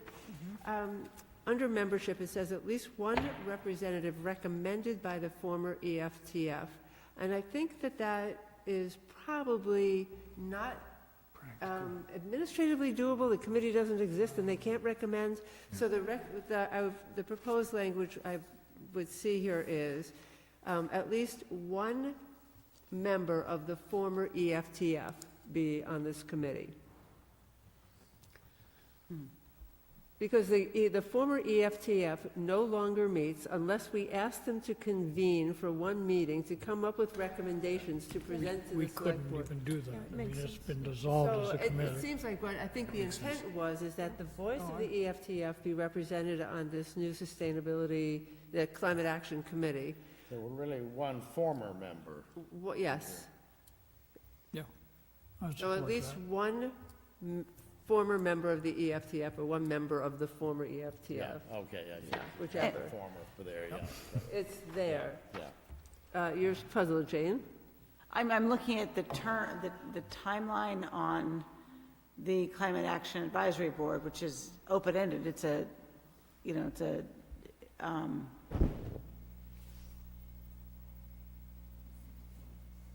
Essentially, it would be like a a standing committee, exactly. And so that's the only concern I have, is whether or not we are going to run out of former members of the EFTF in terms of, obliging that. So I think we can amend the charge. We could do that if it turns out to be the case. We could amend it at some time in the future to strike that clause from the charter. I agree. So I think so I'm not sure if there are other thoughts or comments. That was the one that I received today after this was posted on our website. Anybody else comments? Is there comments? Ready for a motion? Wait, no, we have a comment from... Public comments, yes, please. Lori Gilpazaris, 1376, Old Marlborough Road in Concord. And I want to thank Alice and the Sustainability Department for further working on this charge. I know it was a lot of work, and I think that you have shown by including things like Article 23 in this that we are truly adaptable, and also we work in a spirit of continuous improvement, and I think those are important as we go forward to meet the uncertainty of climate change. I think that you've made major strides here, and I only have a few suggestions that I'm sorry I wasn't able to access my computer. My computer was not cooperating over the weekend, so I didn't see this until today. And I have some suggestions that may make this charge even stronger. I think an important point is that it's comprehensive, and by looking at everything at one time, I think this is the best way that we can go about facing the future. Let's see. So the charge refers to the advisory board working with CSAC and other town committees and boards and so forth. And I'm wondering if it would make sense to include working, and I understand that Jane is the liaison to the MAGIC group, but there's specific committees and work going on with the MAGIC group that are focused on climate.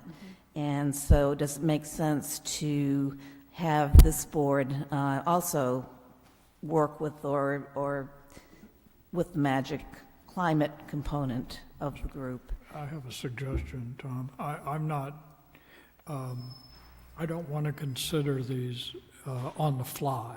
Uh-huh. I'd be So more than glad to. My preference would be that if you would write to the board, to Okay. Alice. I'm perfectly and happy with doing that. we I could apologize then- again that I didn't have. We could then decide whether or not we would want to amend the Okay. charter going All right. forward. So I have 4 Good. Just suggestions, yeah. and I'd be more than Sending them happy. I along, can give do us a that and get chance. it to you tomorrow. So, Review I'd like to hear just like 2 things. Magic was one. I think we addressed everything else that you had submitted in writing Well, before. I was wondering about the municipal vulnerability preparedness team and how that will integrate with this committee. So we don't because have that team, nor do we have a We grant. don't? Well, Well, we're working toward we're it. working So toward. it's the future. So what this says is other town committees Okay. and boards. And I thought that that's what. Not knowing what that committee would be Right, or what the right. charge would be, but that is inherent in sustainability practices. Right, okay. So, other considerations like building in language on cost effectiveness and things like that might be appropriate. Committee gets going in Uh-huh, what is. absolutely. It's pretty generally Sure. phrased, Send me an and email. you used the right language, but there were 1 or 2 other considerations that I'll put in a memo to you. So I appreciate everything you're doing. I And thanks think for that staying late for this these. town is really on board with climate. So I move to approve the Climate Action Advisory Board charge as amended this evening by Alice. Second? I'll second that. All in Second. favor? No. Aye. Aye. Thank you very much. Now we review and amend Comprehensive Sustainable Energy Committee charge. So this is, again, a revision from the last discussion with, on the CSEC charge that broadens their frame of reference and moves it a little beyond just the work in energy, but it also capitalizes on some of the things that they do well for the town and would add an additive function for the sustainability department, which is working in the area of communications and marketing, working with the schools, working to broaden the impact and engagement across the town on issues of sustainability. No, I thought those were good. They become sort of an outreach committee, which is incredibly important. So I think that this incorporates the comments that we heard from the CSEC at the time chair, and it includes the town staff comments as well. I do have one small concern about it though, Alice, Yeah. and that is that some of that outreach kind of stuff has monetary implications. And I just want to make sure we're not putting them in the position of wanting to come back to the town and then request funds to support what they're doing. So I think that if there's particular things to be done, it's recommending them to the town and letting the town staff deal with them rather than providing them directly with funds to do that. I think that's, would you agree, Chris? Yes, I would.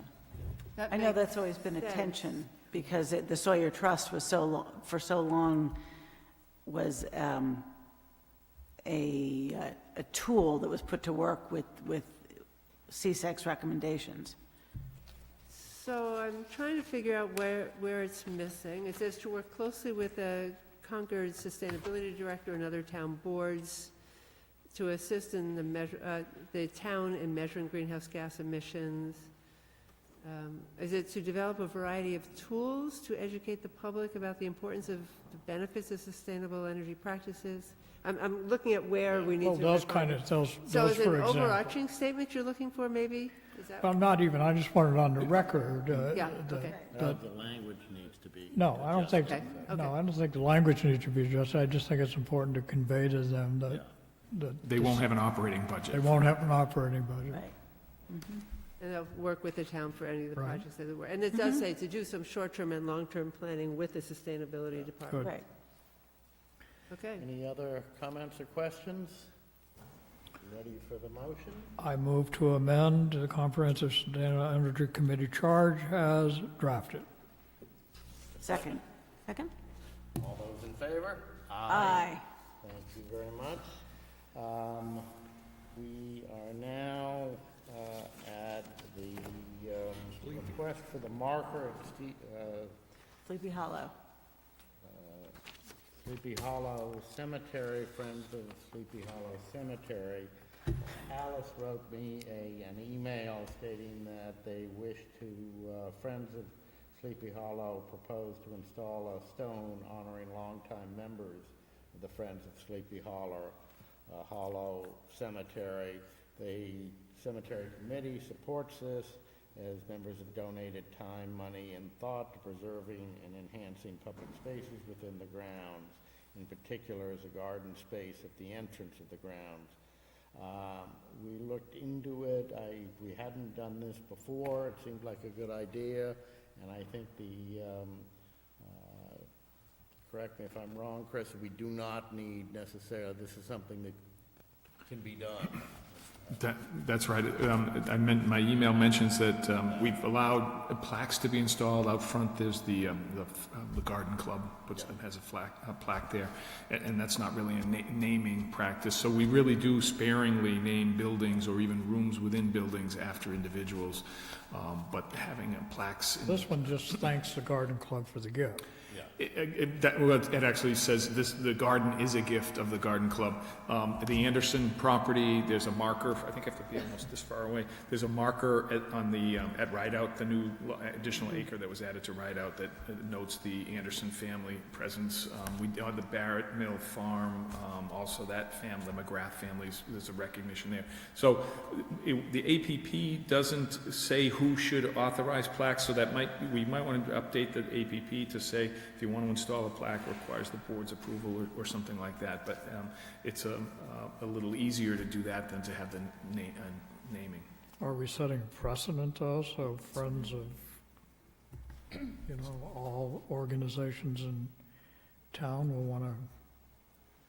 So it does, some of it has gone on, and it will continue. It seems like, one or two a year are mounted on the water. There's a water bubbler in the square was dedicated to an individual. There's a recognition for a former track coach at the high school at the Emerson track. There's a plaque that was put in.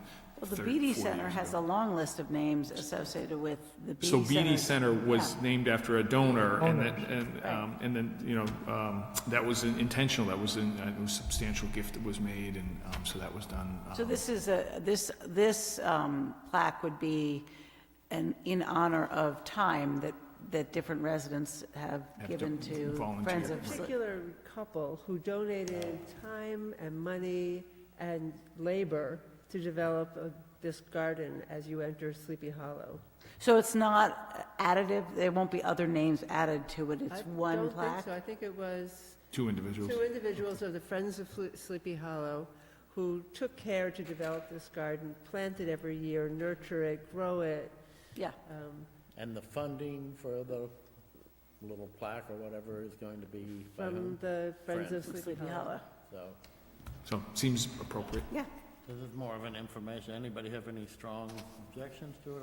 I know you're concerned about the precedent. Well, I'm concerned about the precedent, but I think what we should do is if we have an administrative policy that sets out a process for how this is done. So, my preference would be, is there any real downside if we postponed it for a couple of weeks and at the next meeting dealt with whatever administrative policy there is, or I don't want to get in the way of it. I know that in 2 weeks, we could prepare a revision to APP 33 that you could take a look at. But I haven't dealt with Alice, these are you sponsors. thinking it would be better just to go ahead with this and then pick up the administrative policy next I time would and say get it squared That away? would be my recommendation. Got it. I understand, what your intent is. I think that we should approve this as is. It fits the guidelines. We have an okay, that it's okay for us to do in this precedent already, and for us now to move forward and look at APP 43. All right. Okay. We all comfortable with that? Sure. I don't think we need to take a vote. We just sort of assent, Yeah. move ahead on that then. But it is also the sense that we want to get the APP in line with Yeah. where we are. Yep. Okay. Okay, we now schedule for the 2019 annual town meeting dates. Whoa. Really? Well, Give me a break. This is way earlier than normal, but the school folks have requested, in the interest of determining who's going to use the school facilities next April, if you want to hold it for the second week of April, they need to know whether the town meeting will be held at then. I don't think we need to develop the whole schedule, but it's really just, are we going to be at the high school the second week of April? that's April 8, 9, 10, and 11 if we go through 4 days. So. And we did check religious holidays, to make sure we're not We running into conflicts there. Did. Let's see. Heather, I think, did check. I'm trying to remember who did that, but I think Heather checked that. So Yeah, April 8, 8, 9, 10, 11. April, Normally, we approve the schedule around the first week of August. Palm Sunday is the 14th. April Fool's Day is on April 1st. Good Friday on the 19th, Passover 20th, Easter 21st. So the 18th is that the select board and Acton won't be able to meet? So April 8th to the 12th or 11th? Yes. Looks like I don't see, at least on my iCalc, doesn't show any conflicts with religious holidays. Diana, you aware of any? I don't. Proctor, 57 Sudbury Road. I wonder if we could discuss the advantage of a slightly later town meeting rather than the earlier one. At least from the league's speaking and voting perspective, it felt more rushed this year than it has in the past to just get everything ready and organized, to meet with people and have thorough discussions, to give the various town committees opportunities to prepare themselves. I wonder if there was a feeling amongst the board members that it worked better because it was earlier, or if they would not be as equally advantageous and give further time for contemporary business. Defer to the town manager on that. We held town meeting the last week of April for many, many years, mostly because the former finance director felt strongly that he needed that much time to prepare the budget, the FinCom report, and other documents associated with it, and he didn't want to be pushing into the Christmas holidays, frankly, to start his publication preparation. So I think it was last year, we agreed to try the second week. The staff has found it more helpful that when we had town meeting the fourth week of April, the third week of April school vacation, and school folks just weren't around to help with the facilities, for budgeting, for all kinds of issues. We found that there was no one there, and it was Monday morning of town meeting is when, when we'd get answers to our questions on facilities, that sort of thing. So I think the staff found that it was very helpful to meet the second week, because the school staff are still there before school vacations happen. I think it may have felt a little rushed. I think there was some compression in the hearing schedule, and it may be that now that if you decide on this date, and again, it's at the request of the school's administration to know when it's going to be, we can perhaps schedule the public hearings in a manner that's a little bit more spread out. I can only say, as a parent of kids still in school, and as someone who continuously encourages a sector of Concord that rarely shows up en masse to town meeting, anything that we do that increases the likelihood of that, yeah, I can't imagine that being a good choice, even though, later maybe give a lot of comfort in terms of timing to get there. Piling on right after spring break, I don't think we're going to see anybody.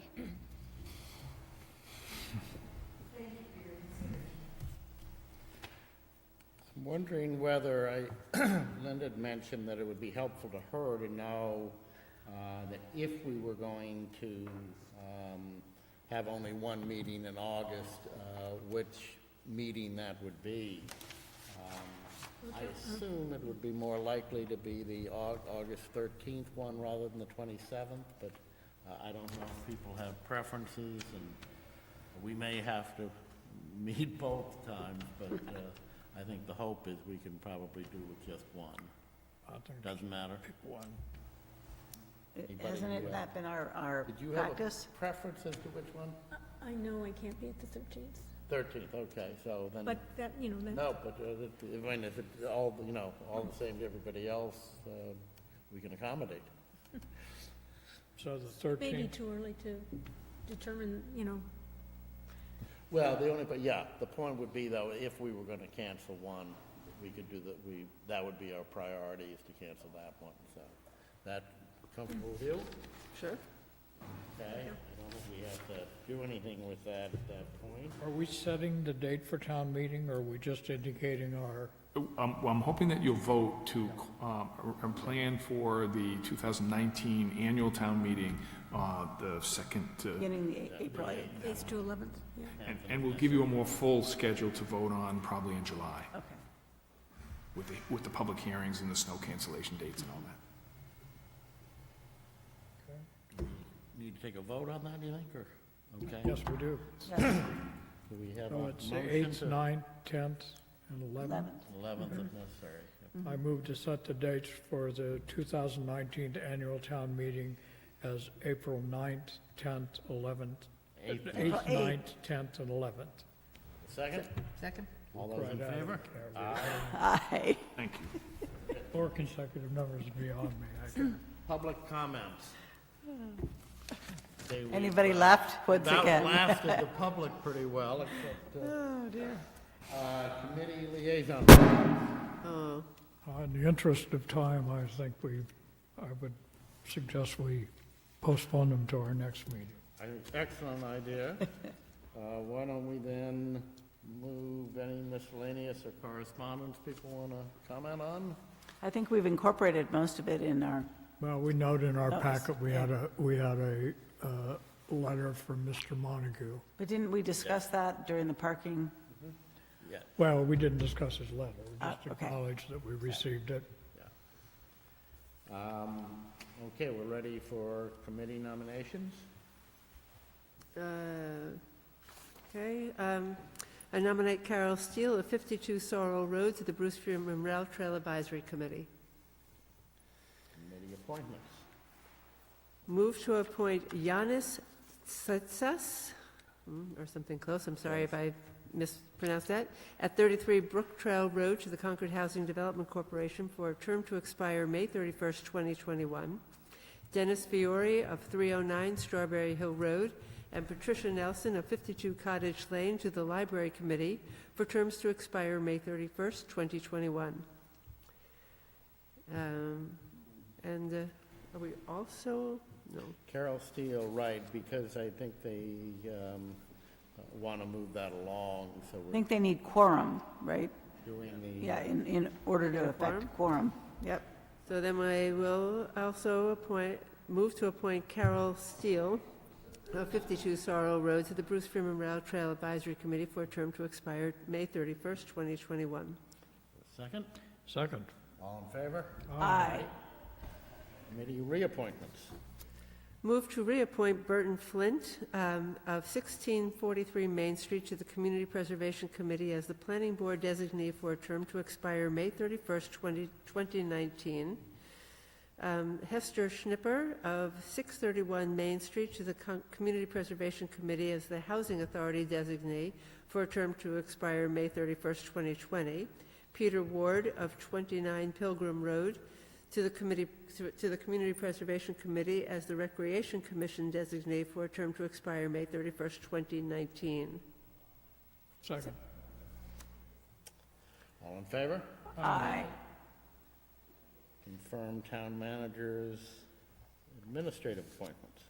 Move to confirm the town manager appointment of Jerry Frankel of 132 Jenny Dugan Road to the Comprehensive Sustainable Energy Committee for an unexpired term to expire May 31st, 2019. Melissa Salfeld of 7 Concord Green, number 7, to the Historical Commission as a full member for a term to expire May 31st, 2021. Second. All in favor? Aye. It's nice to see us use Jerry again. Yeah, We're lucky. we are. Move to confirm the town manager appointment of Carrie LaFleur, the town treasurer, town collector, Patricia Robertson, deputy treasurer and collector, Kari Tari, the town clerk, Patricia Clifford, assistant town clerk, and Anderson Krieger, LLP, town council, all for terms to expire May 31st, 2019. Second. All in favor? Aye. And I move to adjourn to executive session for the purposes of discussing land acquisition, the Giroux land, and not to reconvene an open session. The executive session is needed to protect strategy discussions affecting real estate matters. And could I mention, there's two parcels, we want to talk about the Giroux land and then a second unnamed parcel. And a second parcel. Second. We need to do that in Roll call. Aye. Aye. aye. Aye. Thank you. We're adjourned. Thank you. Thank goodness we started a little bit early. Yes.